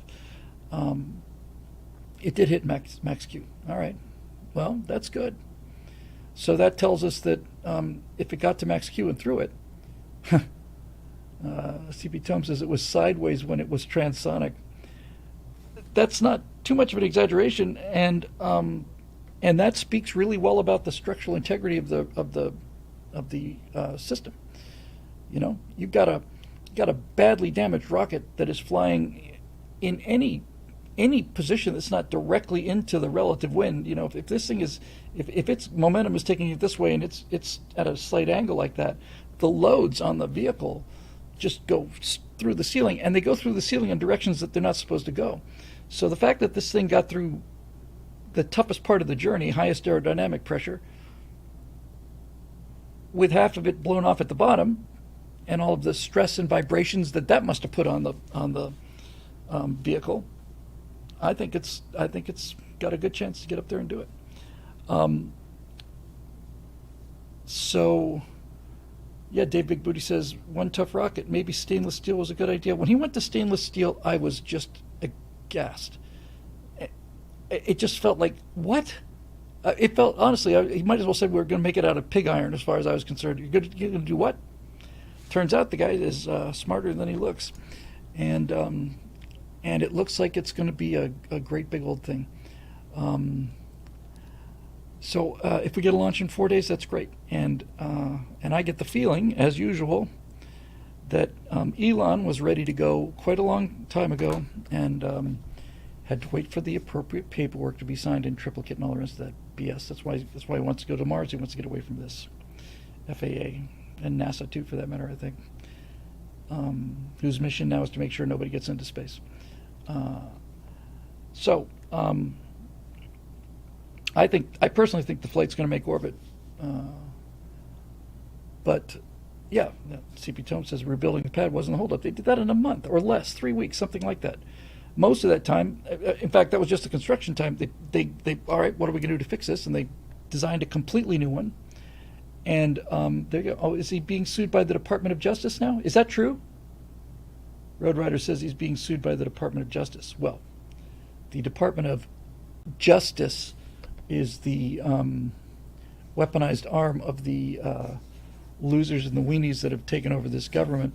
And I have not the slightest bit of doubt at all that the Department of Justice is doing everything they can to stop Elon Musk from being Elon Musk and making everybody and everything associated with the government look like the losers that they are. I just want to make sure. Okay. So I think we'll see it. I think we'll see it go. And I think it's going to be epic. How can it not be epic? I will say, however,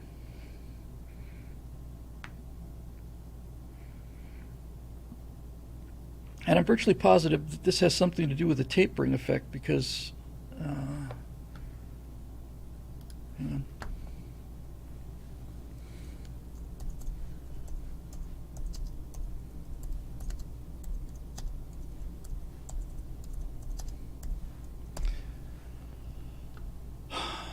One second. I just want to make sure I know what I'm talking about before I start talking about what I'm going to talk about. Yeah. Okay.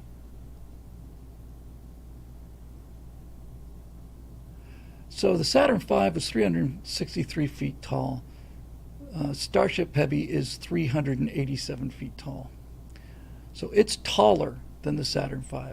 And it's much, much thicker. They're about the same diameter at the base. So looking at the Saturn V, the first stage and the second stage appear to be about the same diameter on the Saturn V as they are on the Starship. But I don't think the Starship has 3 stages.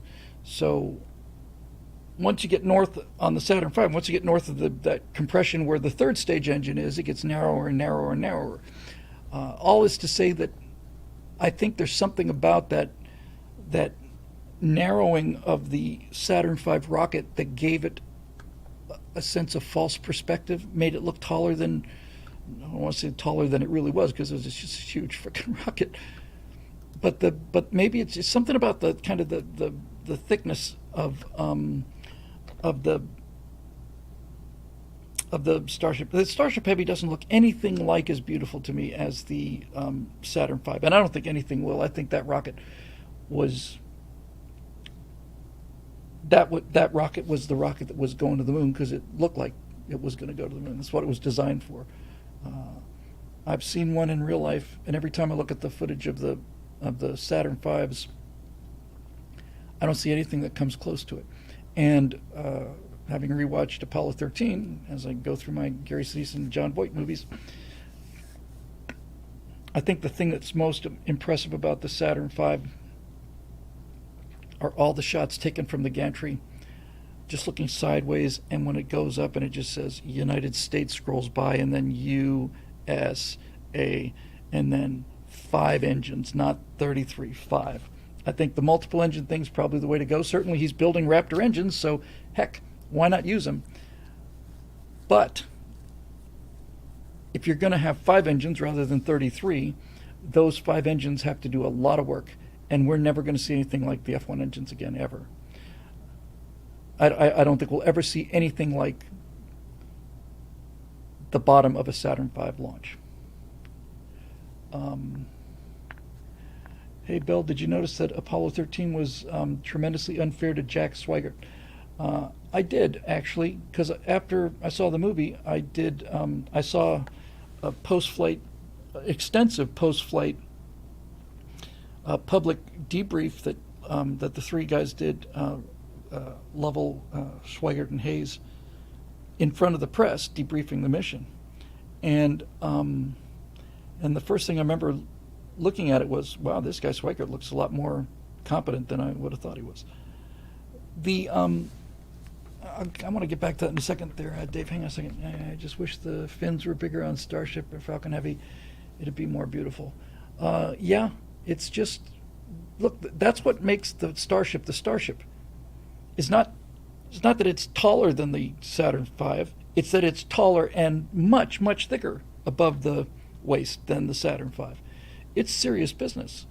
It looks unlike any other rocket I've ever seen. I mean, it's really, well, obviously, and the fins, and then Elon said, where was that in reference to? He was talking about the shape of this thing, the shape of the very top where the fins are. Were they referencing that scene with the dictator? Maybe that was it, that movie that came out. Sacha Baron Cohen movie, where the dictator's he's working on nuclear weapons, and it's got kind of a blunt nose thing, and he says he wants it sharper. He wants to make it sharper because it doesn't look scary. It's just a nuclear weapon with a blunt nose. And I think somebody asked him that, and Elon said, yeah, we did actually. We made it pointier than it had to be.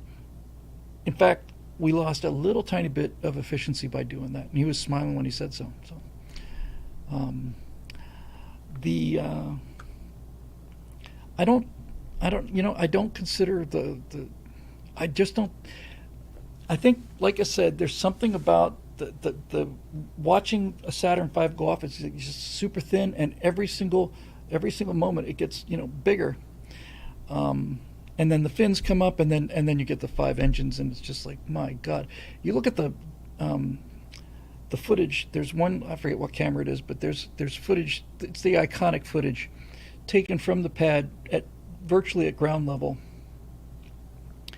and you see the thing coming up in super slow motion, and the thing that always impressed me was this thing is in such slow motion. The engines are just coming up like this.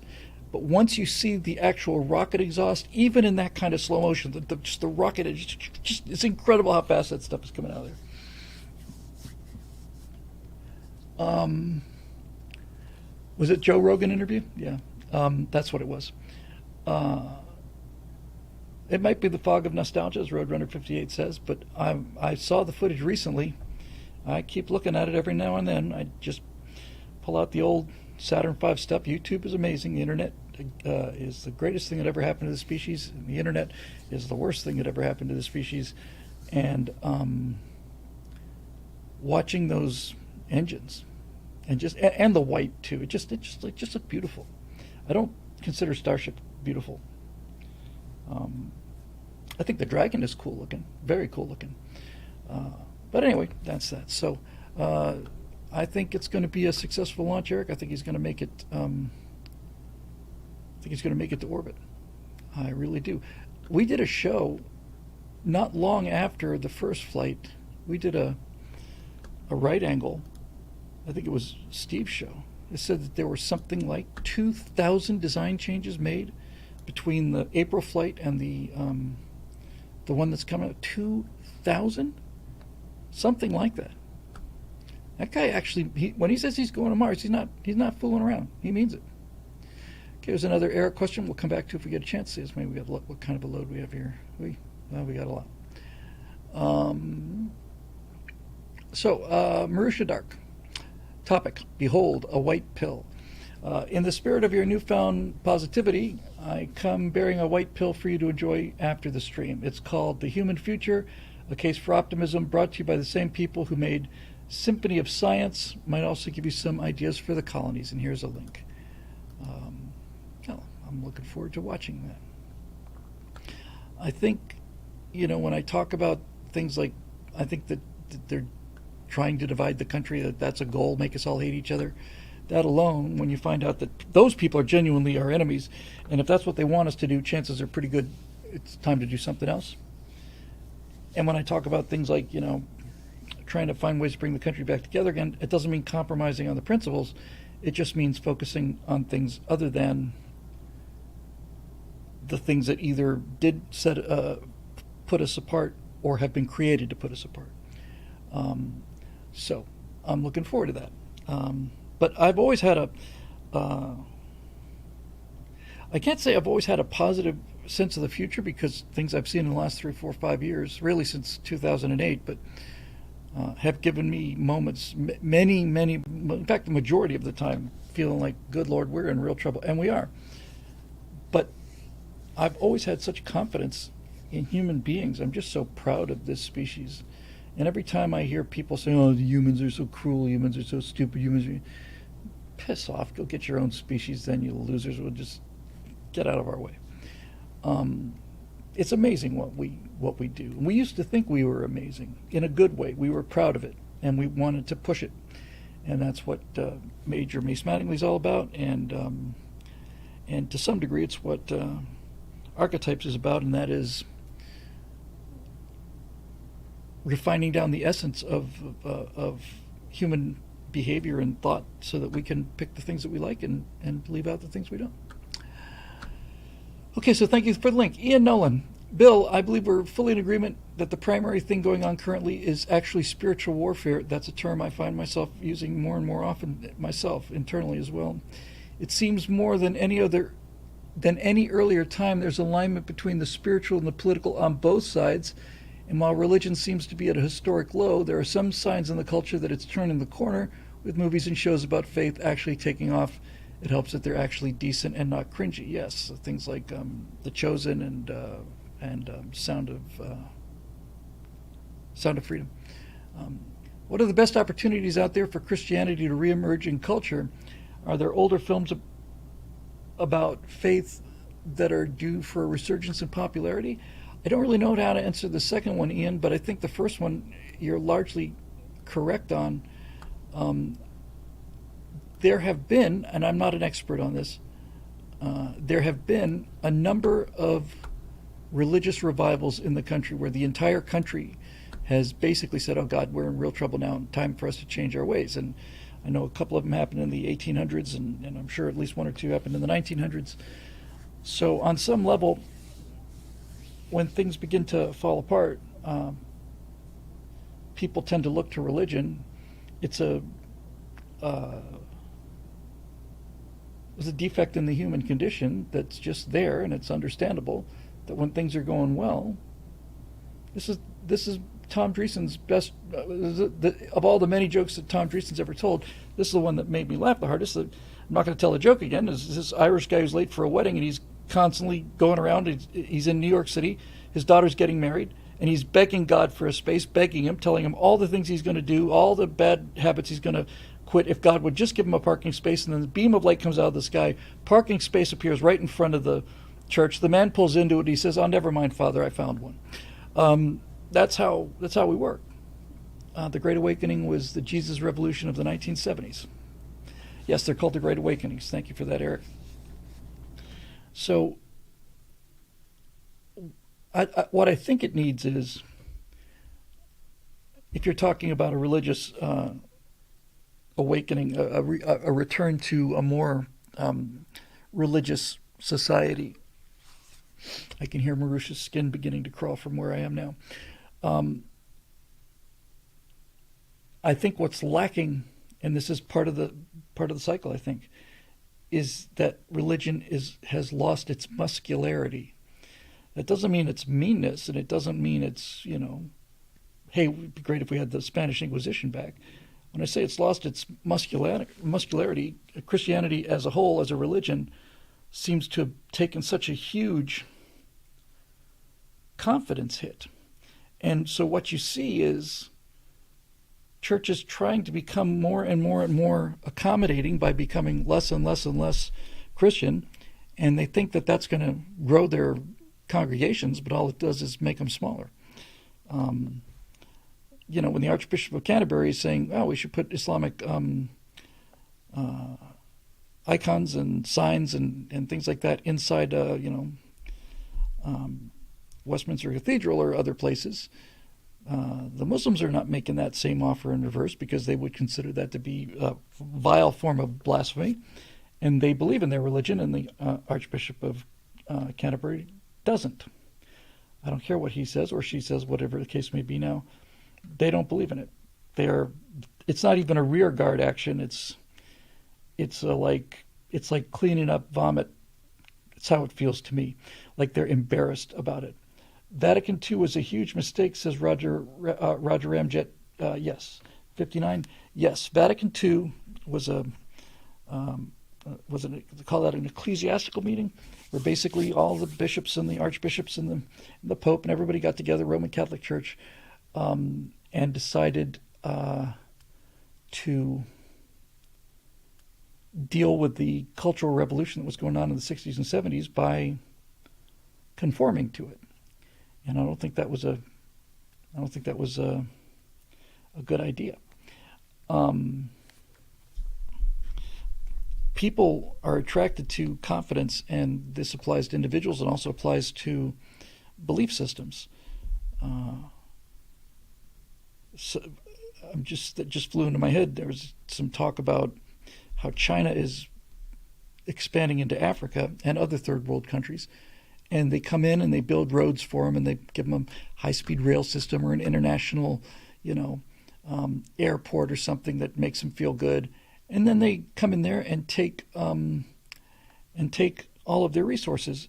But nevertheless, when I'd heard recently, when somebody was posing the question to some of these third world nations, why are you siding with China and not with the United States? They answered, because they come and build roads. They don't lecture us on how stupid we are and backwards we are. And I thought, yeah, man, that's it. Competent society would have gone in there and said, well, we're the United States of America. Well, why should we go with you and not China? Well, because we're the greatest country in the history of the world. The stuff we build is the best stuff it's ever built. And we believe in freedom. We fail to live up to that belief because we're humans, but we never stop trying, and we do more good than harm by a wide margin. And you know this to be true because you're sitting here in your country and you know the name of 50 American movie stars, and you don't know the name of a single Chinese one. And the reason you know the name of American movie stars is not because we forced you to watch them at gunpoint. It's because the society of ours is transformative and deeply attractive. So you could be on our team, which we'd really like to have you on, because we've proven ourselves to be winners. Or you could go with the people that give you shiny things to distract you from what they're doing with their other hand, and what they're doing with the other hand is not so good for your country. I think if you think about it, you might find that to be the case. In any event, that's our pitch. It's your decision. That kind of thing would be great.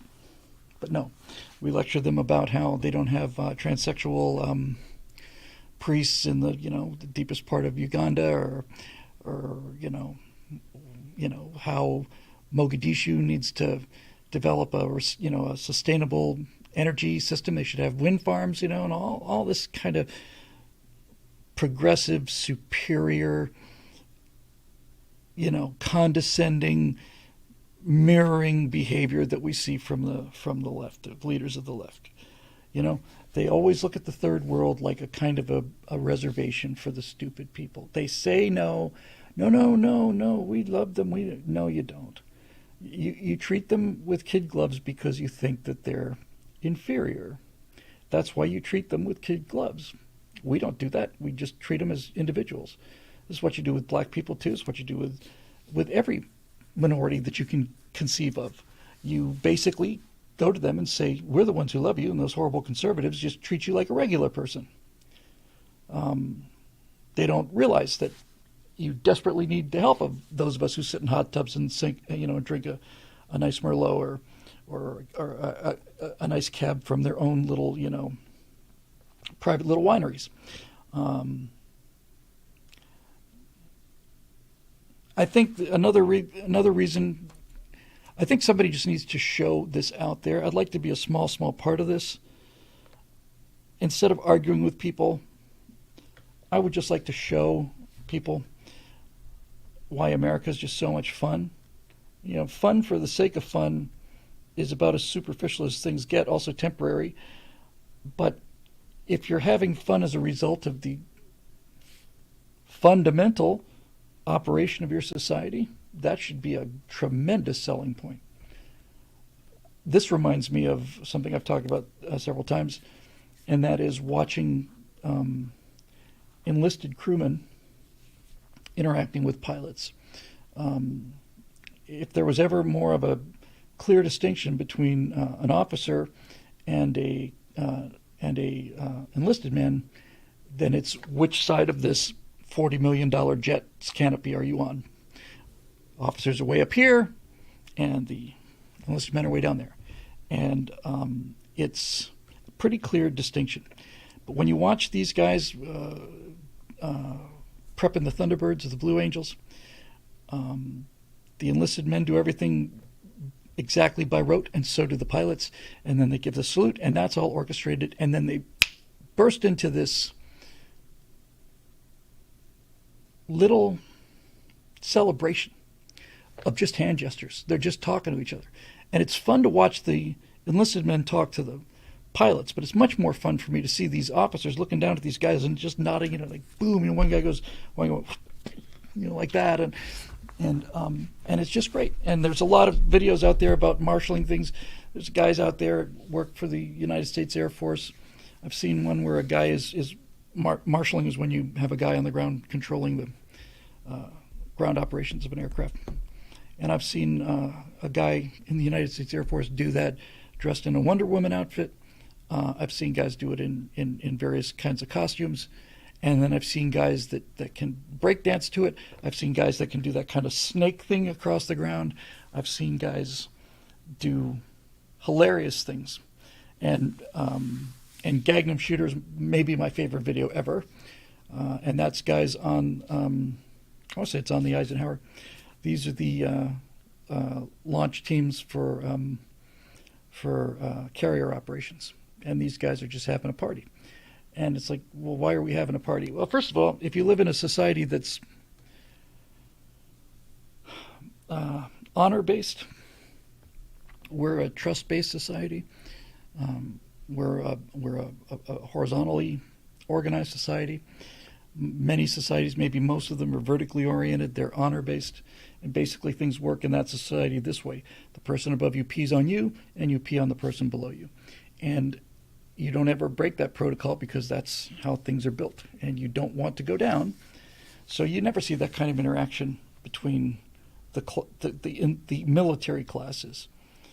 The fact that you see it so often in the United States military, it's not just the Air Force either, there's something flying around, is a sign of confidence, and it's a sign of happiness. It's really a sign. It's just morale, It's just morale. Those guys are having fun. True that showboating was not done during the Cold War, in my experience, on 2 aircraft carriers. That's an interesting point. That showboating probably wasn't done there because they didn't have time to showboat because they're actually fighting a war. But the morale was there, and the spree was there, and no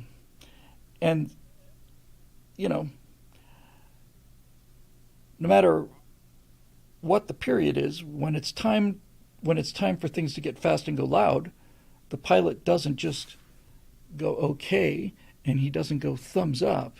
He salutes the guy on the deck. Now, if I understand my military protocol correctly, it's the junior officer, the lower ranking individual who initiates the salute, and then the other person salutes, and then they end the salute, and then the person who started the salute then follows. It may not seem like much, but that's pretty deeply ingrained in military culture. The person who salutes the first is the person who is saluting their superior officer, or their superior.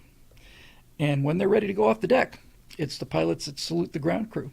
That's the launch signal. That's when you take your hands off the controls and put your hands on the handle and just put your head way back against the headrest because you don't want it to snap. And we're ready to go. And then off you go. But it's not just the Navy. It's just everywhere. I just see it everywhere. And it's being destroyed enormously because now the armed forces are just, hothouses of division and entitlement and resentment and all the rest. So they're basically, this is not an accident, can't be an accident. Nobody's this stupid. This is by design. Beginning with Obama, but especially since Biden, the military has been creating recruitment materials that are designed to take war fighters out of the picture. The people who we really need. Current military recruitment is intentionally designed to keep the kind of people we really need in the military out of the military. And the kind of people we really need in the military on the ground are guys that want to go out there and kick some ass for their country. That's what you do when you're a young man. You want to go out there and kick some ass. And they want to go out there and do it. They want to be around other people who are good at what they do. And they don't want to be lectured. And they sure as hell didn't sign up for the Marines so that they could, improve their familiarity with pronoun usage. So when you see ads that are targeting people who would not normally be in the military, what you're really seeing is, take that cartoon thing, was it for the Army, I think? This woman who's running some part of a Patriot missile defense battery. She's got two moms. They tell the whole story about how both of her moms were protesters, and she was a protester too, and they're out there, they're really fighting out there for abortion rights and all the rest of it, and protesting is the highest form of patriotism, and and then mom and this, and my other mom this, and so on, and here I am in the Army, and now I load Patriot missiles or something. You look at that and you say, how is that possibly going to recruit anybody? The people that is aimed at are the people who hate the military the most. There's no question about this. None. And this is something that is testable. All the recruitment numbers are way down. It's not an accident. So why did they make that commercial? You see, this is what I mean by kind of just seeing things a little deeper level here. The Army made that commercial from the top down, not because they thought they could recruit from that group, because they knew that they can't recruit from that group. They're not going to recruit from there. Nobody's going to join the Army who hates America. The reason they made that commercial was to keep out the kind of people that would have gone into the Army if you'd shown them, being all they can be and doing more before breakfast than most people do all day. That's the purpose of it. The purpose is to keep out the people who would normally go into the military because they wanted to. There's no other explanation for it. None. And every single time you get some political general who's taken the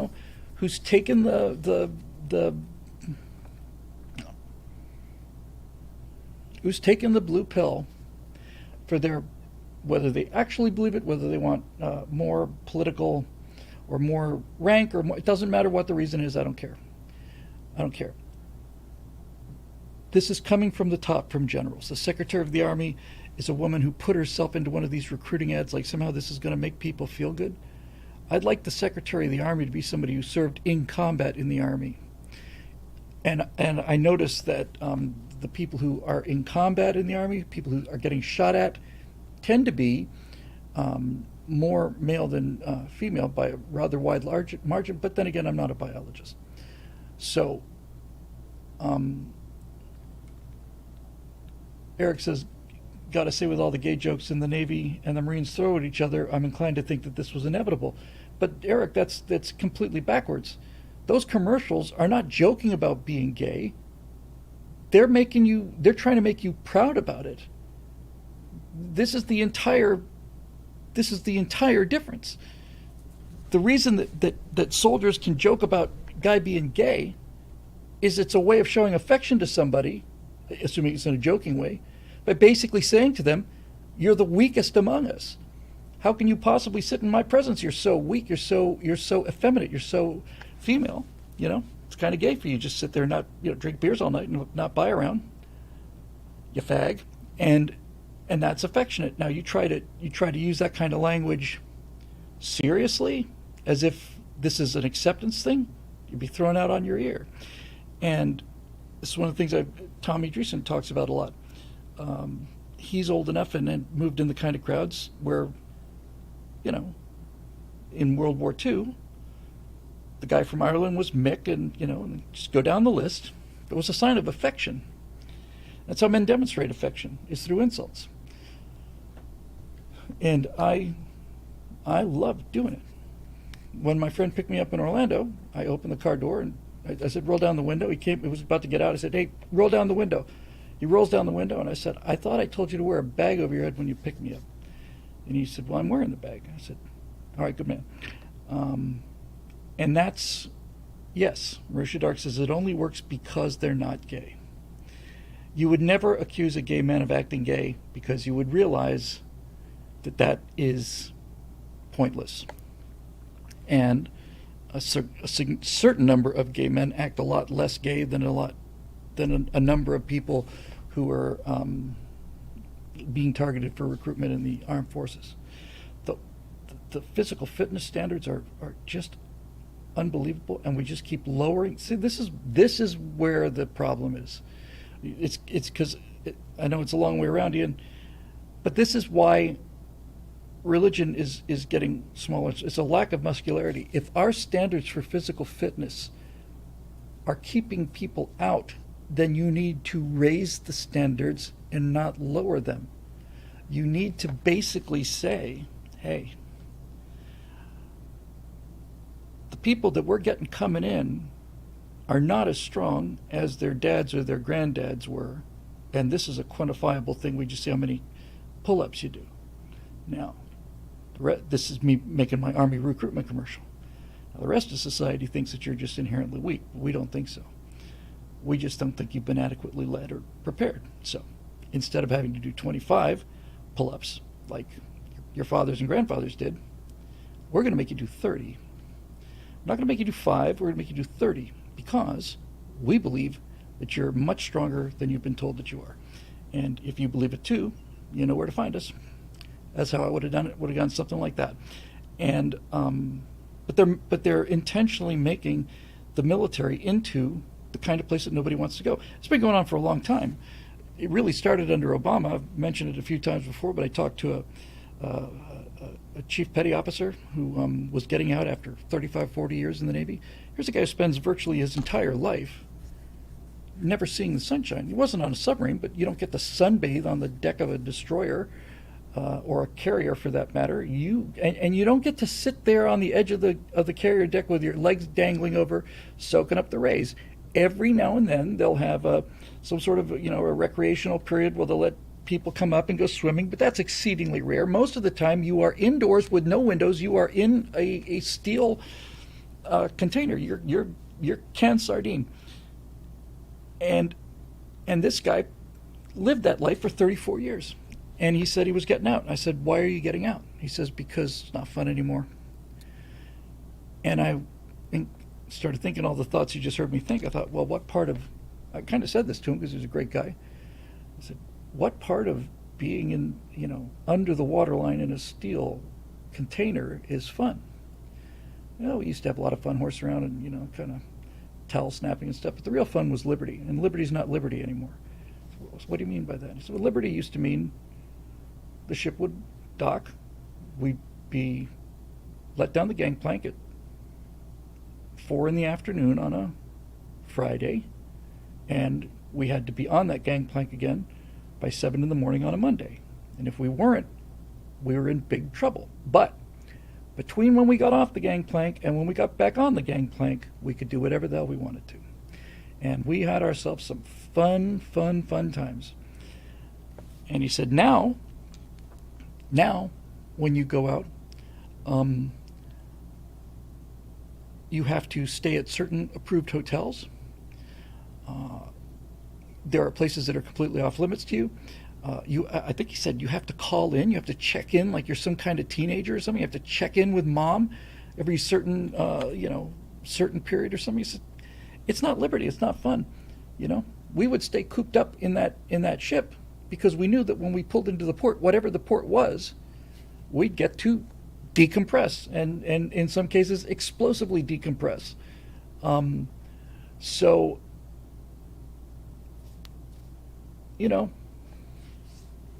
another guy I talked to said he was leaving. He's golden boy, fast track for the Pentagon.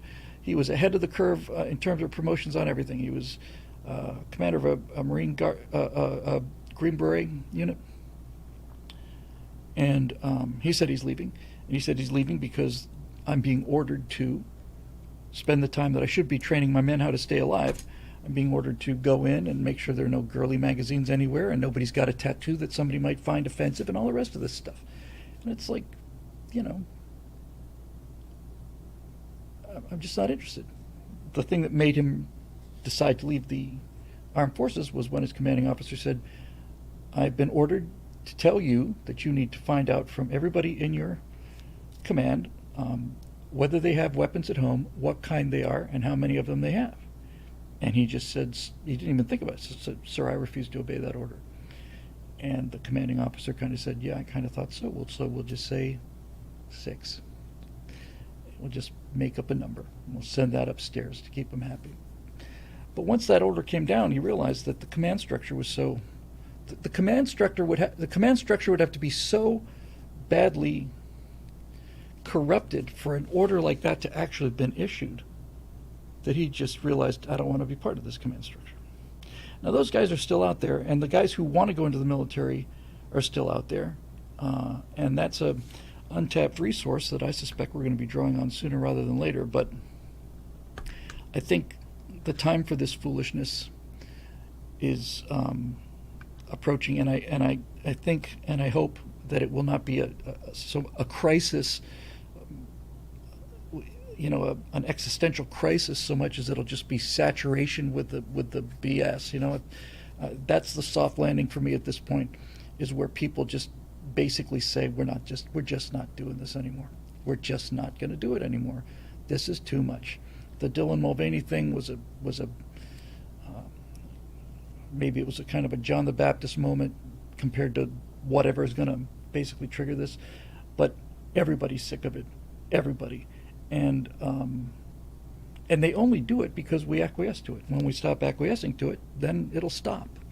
So I don't know whether that's going to happen nice and slowly or easily or all at once and fast, but I do know that society cannot continue along the path that they are trying to channel us down, and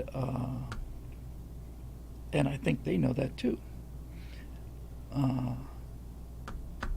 Yeah. Steve Whoop says, weak men make bad soldiers. They make bad soldiers, they make bad dads, they make bad husbands, they make bad doctors, they make bad taxi drivers, they make bad everything. And it's not their fault. That's something that has to be taught you. So they were never taught to be strong, and were in fact taught to be weak.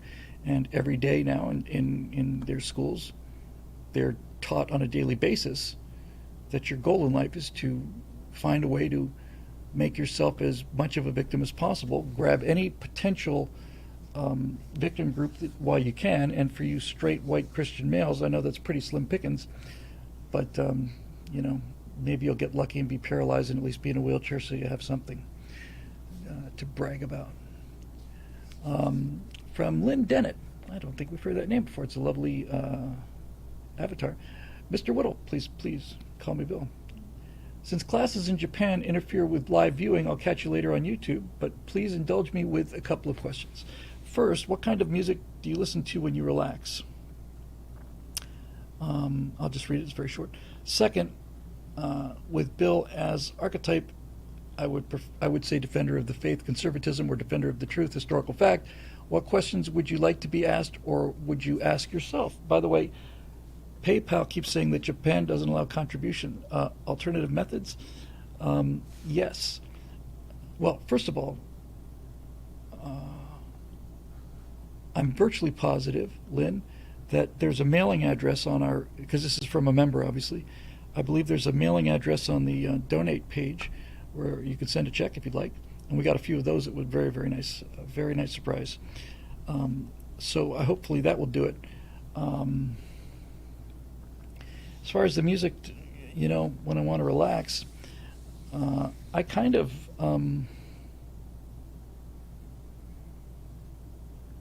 my wife does many really amazing things. When I met her, she's an astonishing photographer. She's now become a very great painter, I think. I really genuinely, it's like she's 40 different, every painting she does is not just different from each other, it's a completely different style. She also plays these crystal bowls that are, they're large, look like kind of quartz bowls, and boom, and if you go around them, and she just mixes them all up. That kind of stuff she's given to me a couple times on the headphones, and I lie back and it puts me right to sleep. But I only say that to say this: as a general rule, if I want to relax, I like fast music. The more energy in the music, the calmer I seem to get. I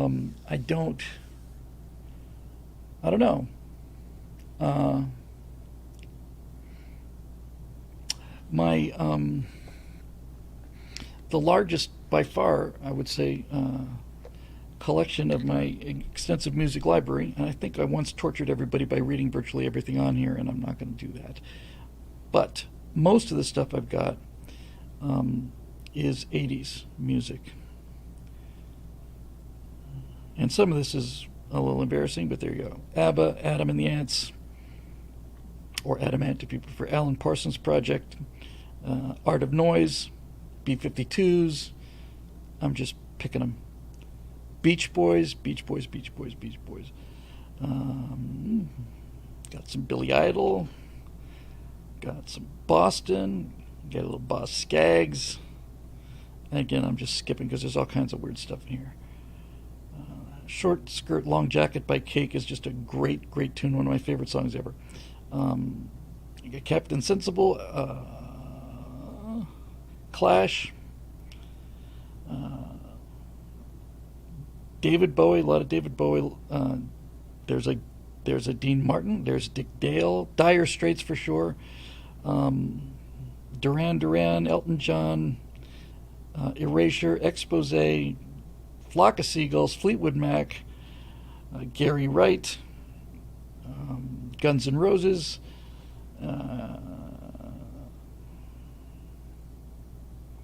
Jack Smith and the Rockabilly Planet, John Williams,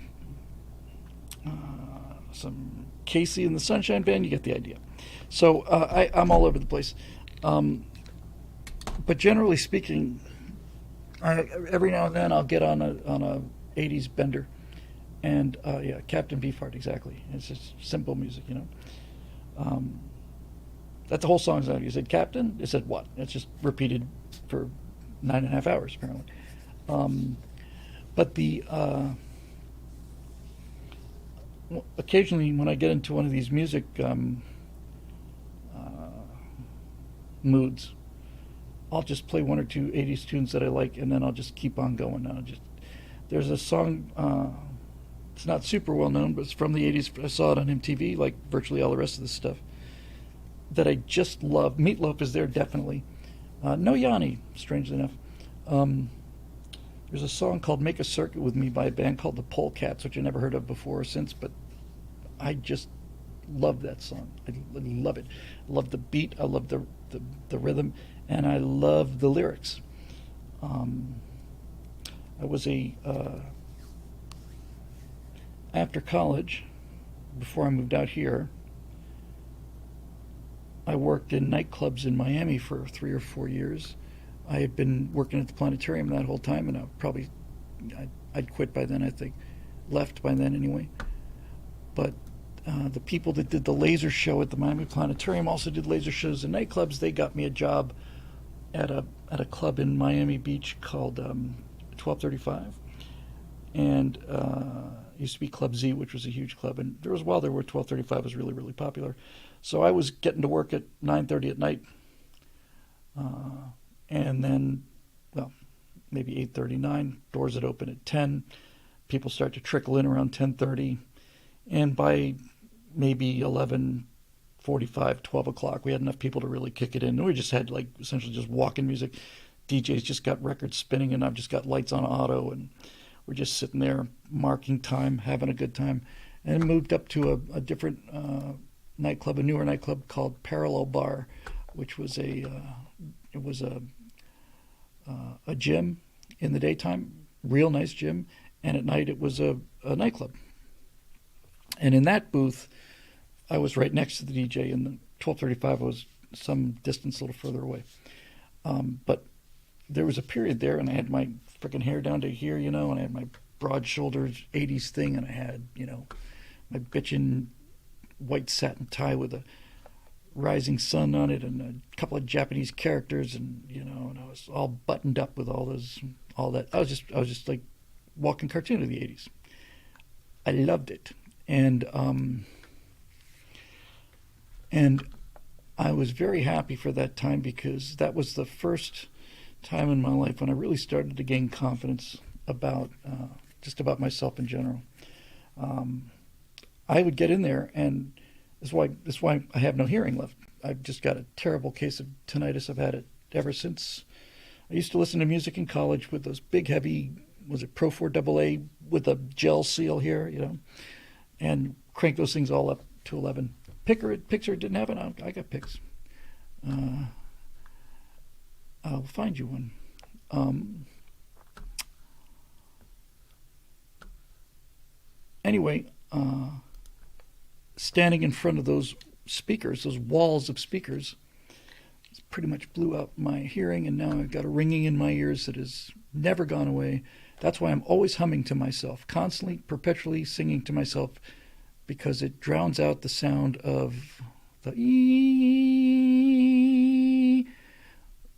Virtually all of the time, my brain just filters it out the way it filters out the fact that your nose is in your shot right now. You can see your nose right now, you're just not aware of it. Once you become aware of it, you'll see that your nose is in the picture. Your brain just takes it out. Let me see if I can find what would I want here. Albums. That seems like a job for albums.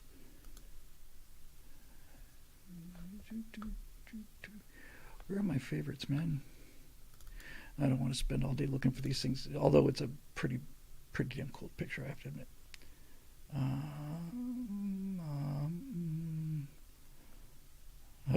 There's hope. There's hope.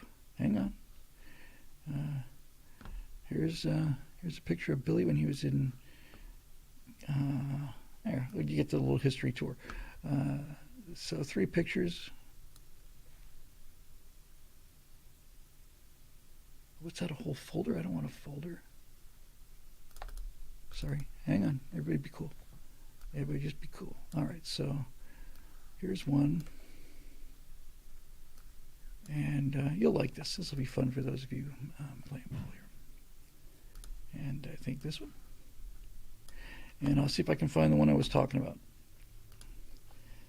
This will give you an idea of Bill Through the Ages. It's incredible, unbelievable, amazing story. Be when I was back in decent shape. It should be here. I'm seeing all the signs that it should be here. Hang on, I'm still looking. Come on, baby, don't let me down. I don't want to go searching through this whole, and I'm not going to go searching through this whole thing. It's got to be here. Come on. Oh, so close. I'll take this one for the show and give it to me. Come on. It's from a contact sheet. For those of you who may have grown up before the digital age, they used to lay out the negatives right on a piece of paper, and they would just print the whole thing. So you get little images of the whole thing. It's like thumbnails, basically. I don't know if I ever had that photo enlarged. I just know that I've got the contact sheet of it. And now that I'm challenged, I'm going to obviously have to go to Facebook and grab this picture because I want to see it again, to be honest with you.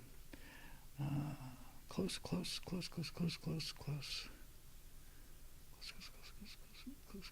just want to make sure it's not here. It's not there. Okay. Hang on one second. You asked for it. I know the show is just really moving, but that's what we do here sometimes. I gotta go to you.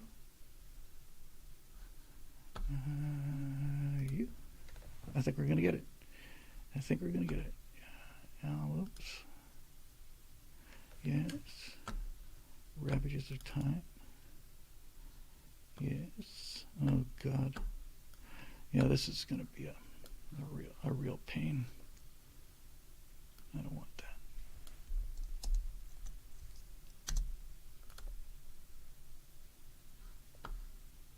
Yeah. Hang on. There it is. I found it. Boy, it is a tiny picture. All right, here we go. It is crazy tiny. I'll try and enlarge it when we get it in there. It's going to be a lot of pixels here. Okay, so we'll start with this one, then just a couple that I found on the way, because I know this is what you all just live for. Here we go. First question was talking about me with long hair during the time I was working in a nightclub in the 1980s, and behold, hang on, there you go.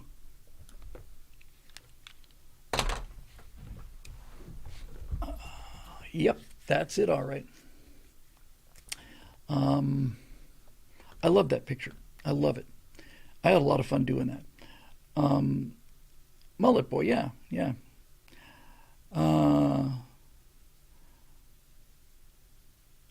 Achy breaky Bill. Anyway, we're up in the booth there, and that was my first. That was my first brush with fame. Uh, I've been doing planetarium star shows since I was 14 live, I guess. But this was the first time I was ever on stage. And it may not seem like much, but this is where I developed my theory that there's something about the way that the female brain is wired. If they're looking up at you like this, like if you're on stage, it does something to their hormonal flow or whatever. But in any event, it's amazing. Uh, it's just amazing what being on stage or in the spotlight is. So we were at the top of this booth, and there was a lot of room there, and so around quarter to 12, 12 o'clock, I would just talk to this guy as a DJ, a couple of DJs, the best in the world. Miami in 1985 was center of the universe for this kind of nightclub kind of culture, and we just had a sense for it after a while. We'd worked together a long time, and we got a sense that, yeah, okay, there's enough people here now. And we both felt it at the same time. I couldn't quantify it for you. But somewhere in there, we just realized, okay, it's not just that weird guy at the bar, 10 people filing in. We have a little bit of a crowd here now. We know there are people outside, and two lines that went around the block both ways. Everybody wants to get in there. So let's get this battle station fully operational. And then he would suddenly find something that would really get people on their feet, and I would just go into the lighting console, just take it off of automatic, and I would just play the lights. I'd play them like keyboards. I just had all these colored lights, and I'd go up and change the gels every now and then, give the place a different look. We'd smoke the living daylights out of it. Smoke machines on. That was the only real work I had to do there, was cleaning those smoke machines, and smoke just pouring down, and a lot of times the guy would play something that had like some real percussive kind of like wham like that, and right on that wham, I would just black the place out. I just kill everything, just went dark. And oh, you want to see in a 70s afro? I got you covered. And then you just hear like these little notes, and I'd start shooting this laser through the room there, and then it would just kind of break into things. And they had all of these special effects, pre-digital special effects, so that you would buy for, I don't know, $6,000. You'd get this one thing, and it was like color wheel that had lenses, and these things would shoot out spokes, and it would rotate this way and this way on a gimbal, and you could float around with it and do all that other stuff. It's very much like what I did in the Miami Planetarium machine, in fact, the projector there.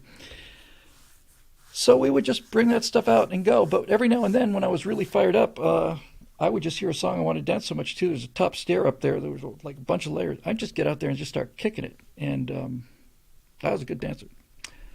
If it's 80s music and it's got a high beat count, I used to be able to do that.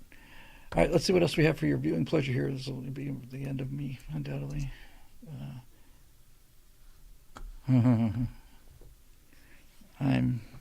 were talking about vulnerability earlier. Yeah, some of this stuff you just do not want to release.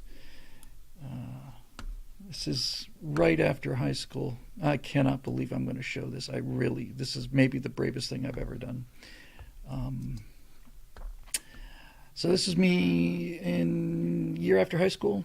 This would be 1977, Fleetwood Mac time. I used to go to a place, get a haircut, like every other kid, barber pole, get a haircut. And then all of a sudden, somebody said, you shouldn't go to a barber, have a haircut. You should go to a hair salon and get your hair styled. And there was a place in Coral Gables called Iron Butterfly, I want to say. And, okay, so Here I was in my late 70s porn stage there. That's the natural state of my hair, by the way. And that is the ugliest beard that God ever put on anybody, and that is just painful to look at. Most of that's eyebrow pencil anyway. So yeah, but that is kind of my expression. Let's see what else we got, because this is going to end ugly. I know it. You are nope. You are. I used you. You are. There is an inch of this. Yeah, this picture I like a lot. Hang on.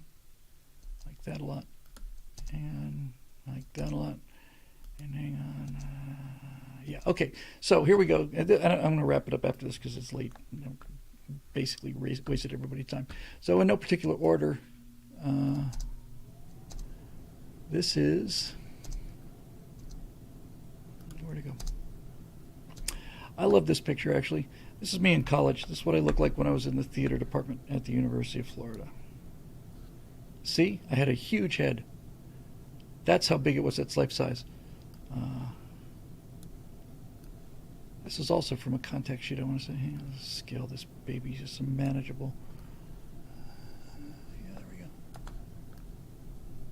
we go. You may notice the Mr. Spock ears. I was pretty thin back then. I got a picture of my yeah, it's a 5 head. I just liked it. That's kind of the mood I was in. Just sort of, you'll grow up someday, Bill, presumably. And the pointy ears, I don't know. I just dug it at the time. I'm acutely embarrassed of it now, needless to say. What else we got?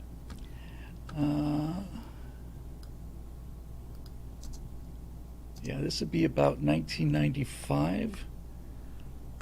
And this is not long after I started actually working out. And this is Central Park, New York City. Yeah, that's probably about as good shape as I was ever in. So I would have been, what, 40 there, maybe 37, 38, something like that. Return to sanity as far as the beard and stuff goes. That was a small period in my life, which I have no desire to repeat. Couple to go.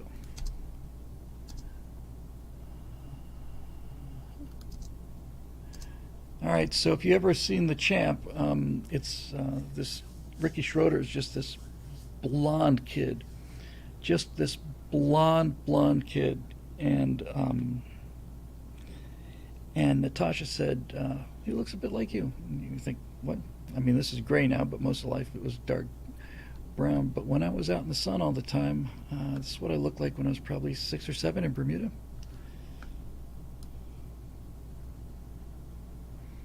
Got a little baby fat on there, but that is some blonde hair. I assume you can see the resemblance. Narrow out the eyes, get that steely-eyed missile man, the steely-eyed missile tot look. Isn't time cruel? Actually, all things considered, I'm holding up pretty well for 64. And then I think I got one more here. Yeah, I like this picture a lot too.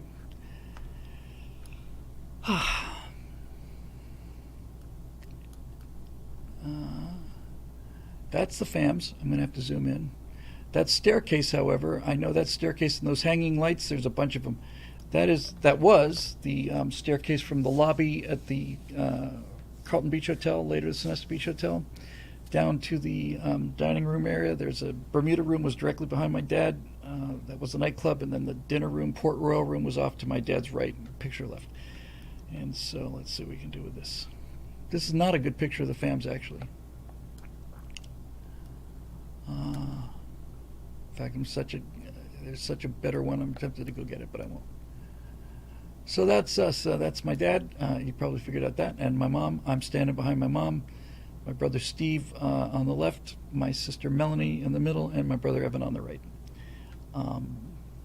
Did we slide down those banisters? No, we did not. In fact, this would be a good subject to go out on because it's part of those things in life that you try to discover about yourself, and that these are the kind of things I'd like to try and discover by working things out on the interview show. So when Natasha decided she wanted to start driving, we drove around. We live in a nice little secluded neighborhood, just real small streets. Walk around the block at 3 in the morning, that kind of place. Love it there.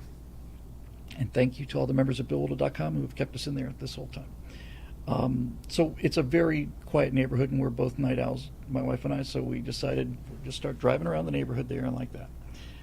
And then little by little, and she's learning to drive in a Camaro, which is windows are this high, and the nose of the thing's the size of an aircraft carrier. Is about the most difficult car you could learn to drive in, but that's what we're doing. And then we just go further and further, and further and further and further, and then she got really into wanting to drive it, and then we just go on longer and longer trips. And so she said a couple times, many times actually, said, thanks for coming. I guess you were scared. I said, hey, I was not scared. I've never been scared. When I was driving with you, I'm almost never scared of anything. Not scared. I worry a lot. But there was one thing that that happened when I was driving with Natasha when she was learning to drive, and it still happens when I ride with her when she's driving now, and that is it affects everything in my life. It's not just the ride. I realized, and it took me forever. Only the last 6 months of my life have I started to try to decode this. But you were saying, did you slide down the banister? Which I think is actually the balustrade, to be perfectly honest with you. No. The only thing that drove me nuts when I was teaching my wife to drive was when we were in the passing lane and going slowly.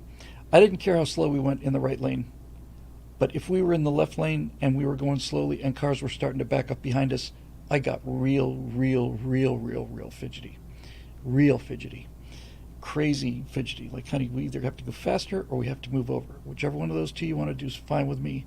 I don't care, but we can't stay here holding up traffic like this. And I'm that way about a lot of things.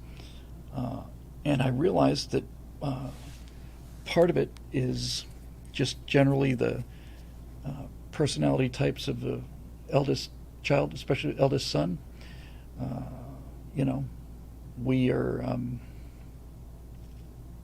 We're like the test bed, and everything else kind of a spare. So we get buffed, and one of the things is I didn't realize how deeply my dad had put this into my head until I realized how genuinely climb out of your skin uncomfortable I get when I'm doing something wrong, when I'm doing something incorrectly. It drives me crazy. And I think that's got to be due to the fact that, as you saw in that picture, this is the hotel manager, and that's his eldest son there poking his head up. And my dad was a superb manager, and one of the things he knew for a certain fact was that the quickest way to destroy morale among the staff is to have the manager's kids come in and boss people around and act like they're little kings. Not going to happen. Not going to happen. And so, we were just always, you're going to be on your best behavior. We were very well behaved, and it's like, you are the manager's son, and you cannot be doing this, Bill. You just can't do it. And so I didn't. And I've had this sense of, I don't like it when people are incompetent at things. It drives me nuts. I don't drive fast anymore. The strange thing about getting married is, when I got married, she asked me not to drive fast when she was in the car, and so I slowed down. And then, to my utter astonishment, I stayed slowed down. I don't drive fast anymore when I'm by myself. I drive faster than I do when she's there, but it's not like it used to be. Maybe I got something to live for now or something. Who knows? But when I would get myself apoplectic on the Florida Turnpike or any other road like that, where two cars are going down the road and they are both going the exact same speed and they're right next to each other. I don't care how fast the guy in the right lane is going, it's his business. But the guy in the left lane, if he's blocking the passing lane, I lose my frickin' mind. and this is like, you know, religion for me. If I get passed on the right, I am embarrassed for the rest of the day. It's not that I just should have moved over. I shouldn't have given the guy a chance. But anyway, I have this practically hardwired, very strong personality trait to not do any, not to do anything bad, to not do anything that's against the rules. For example, when we were teenagers, sleepover time, my friend Steve Stipp lived in South Miami. I lived on Key Biscayne, and would go over there. Mom would drop him off. Those was the age of the sleepovers. That was just the thing to do. We used to do it all the time. And one time, my friend Steve and two others of us, four friends who were all pretty close friends, walking around the neighborhood at 2 in the morning, something like that, as we would do, talking about life and girls and all the rest of these things, or just basically just walking around. And as we're getting close back to Steve's house, the other guys knew the neighborhood too, and he said, "All right." So I said, "Where are you guys going?" He said, "Well, we're just going to cut through this. If we just cut through the side of this house, go over the fence, then we're right across from our house. So we just have to cross this guy's yard, over the fence, then cross the other guy's yard, and we're right there." And I just said, "No, I'm not going to be doing that. Not going to be doing it." I couldn't do it. I just couldn't do it.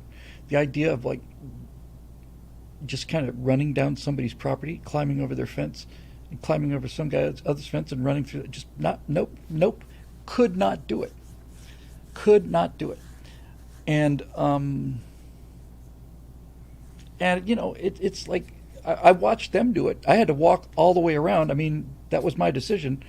I watched them do it. Didn't bother anybody. They didn't make any noise. They'd done it 100 times before. I just couldn't do it. And so, yeah, things like that are just, I don't know, really, really, really, really, really deep in me.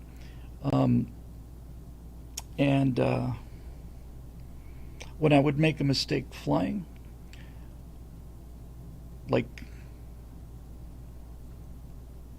make a mistake flying, I would just beat myself senseless over it. It's like,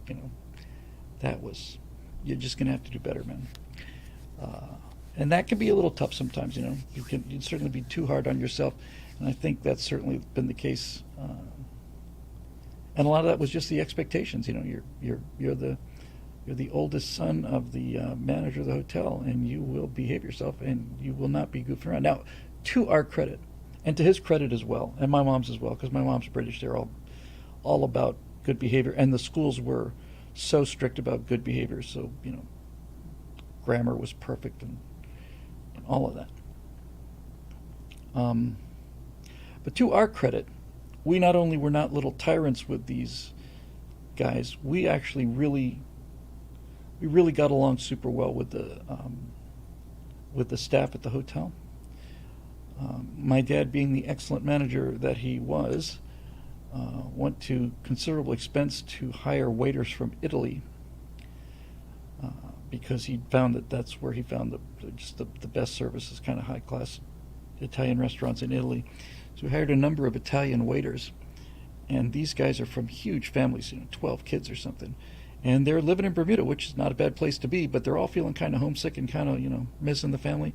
So they used to have a lot of fun with us, and so did the pool boys who were doing the towels and stuff. There's at the hotel, I can see it right now. It's gone, been bulldozed over, but I know exactly where it is. There's this Olympic-sized pool. There's a pool deck, and then stairs that come down from the second floor of the hotel, and right next to those stairs, with like with like cinder block construction, but so you could see through, like decorative things. So it wasn't supposed to be, it wasn't for privacy. Was just an open shower head, and this was designed to either shower off after you got out of the pool if you wanted to get rid of the chlorine, or to get the sand off you or whatever before you got into the pool. So that was just a shower, and we went in and out of the thing all the time. And the pool boys had a canvas. What would you call that? Cart. Just 4 swivel wheels, wood square on the bottom, and then canvas, and it was just a huge, big to us anyway, and it was relatively high, and that was designed to they just throw the wet towels in there, just throw them in there, and then when it was full, they would push them down, around, and all the way in the back to the hotel. It's a bit of a walk. So, so my brother Steve and I used to we just loved it. We would wait till nobody was looking. We'd climb into that laundry bin thing, pull the towels over us there, and at that time we were just barely, almost old enough to realize that that adults will have fun with you. I mentioned several times on the show that once I hid from my parents by climbing underneath the cushions on the couch and just lying real still, So I figured, there's the couch, there are the cushions. If I get under the cushions, they'll never see me. And I got under the cushions, and then my mom came into the room and said, my dad's name is Bill. Bill, have you seen Billy? And my dad walks in. No, I have no idea where he's. When did you see him last? He was here just a few minutes ago. I don't know where he went. I'm down there, laughing. So I wasn't aware that adults were doing that at the time, but it was fun for them, fun for us too. So anyway, we got into these canvas things, and the pool boys, of course, knew we were in there because we were laughing like hyenas and trying to be quiet. And so then they would do something like, they'd say something like, "Oh, these towels, they're very, very dirty, very dirty. We have to clean them up some more." So they push us underneath the shower, turn on the shower, all this water's coming down on us, and we're just laughing because nobody knows we're there. And then they'd take us out, and they'd start walking us around, and they'd start singing, and they'd spin the thing, just as they're going, just spin it around. And we're just having the time of our lives, and can't see anything because we got all these towels on top of us. Spin around, and they make some big announcement when we get into the laundry room. We get into the laundry room, and they pull these towels off, and we just jump up like, hooray! And, oh my God, it scared us so bad. So it wasn't like we were, robots. But we were real good about that. There was a dive concession we had our own little really small little beach on a cove, and the biggest waves ever in that cove were like this. It was completely sheltered. And we used to swim out there all the time, get out past the opening of the cove and just get out into real water where we could go snorkeling and things like that. And there was a concession there. It was a snorkels and flippers and mask rental thing. People just come in, and I'd show them how to fit for the mask. We just hold your mask up against your head. Okay, now breathe in through your nose and just make sure the suction's good. And if it didn't fall off your face, that's the mask for you. And we're setting all these people up. And I was just helping out all the time. And then there was a time when the guy who owned the concession, who also owned the scuba thing, said, "Bill, I got to go. I'm only going to be gone for 20 minutes, but I have to leave. I need you to watch the store." You know what to do. If somebody comes in, just set them up and have them sign their room number. No problem. So I did that, and I was in there, and somebody was not there, and I said, "I'll bring these things out." I brought out the flippers and the masks, 2 sets of them, to this guy there, and he offered me like $1 tip or something, which is what you would do. I could not take it. I mean, I was just mortified. And then I went back in there, and sometime later that time, I don't remember what it was, but some guy who was not having a good day came in and started yelling at me about the rentals, not about me, something about the rentals. This isn't working. You're charging me. I just really went off. It was really strange. And the guys who worked there, I thought they were going to kill him. These guys they're just fairly low level employees. They're guys running the cheeseburger stand at the beach hut, and they just come flying around there, and they just say, "If you have a problem with this kid, you take it up with his dad." I just thought, well, that's kind of cool. That's the story of my life in so many words. Hey, look at that! It's 9:15. Uh, it says almost 3 hours of recorded time, but that of course doesn't include the 45 minutes I spent trying to get the show going. Again, nothing changed. Again, just the same old buttons. Just the USB world. Uh, I think USB stands for unspecified suicidal breakdown. That's what I'm calling it, because it just sometimes it just doesn't work. But I think we're done for the night, so we'll be back on Thursday. Everything's moving real well with the interview show. We're making some progress with Major Mace Mattingly slowly, and it looks like you got some help from on that recently, so that's good. I want to thank everybody again for the contributions and all of that, and mostly the emotional support. I mean, sometimes we get checks in here, and they're always lovely, and some of them say, this is $10. I'm on fixed income, and it just makes me want to just weep. It's so generous and so moving, and sometimes they're bigger than that. And that's also, the point I was trying to make is, even when it's a big check, it's like the things that people write are just, they're worth more than the check.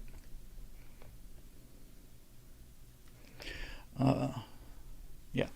Anyway, so that's that. So things are going well. I think we're going to have some really great shows. I think are going to happen soon.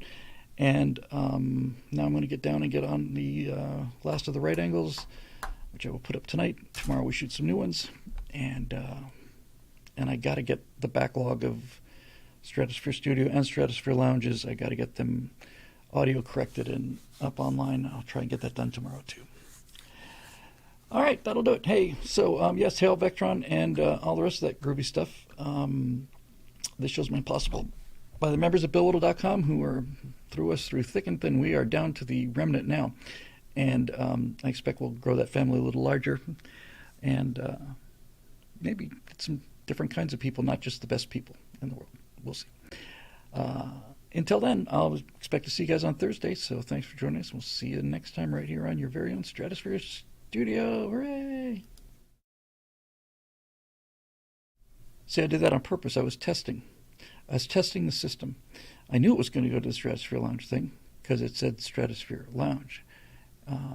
And they're right next to each other. So I gave myself a little test to see whether or not anybody out there was paying attention. But the second I put that up there, I saw it just lights up everywhere. So good for you for paying attention, and we'll see you next time.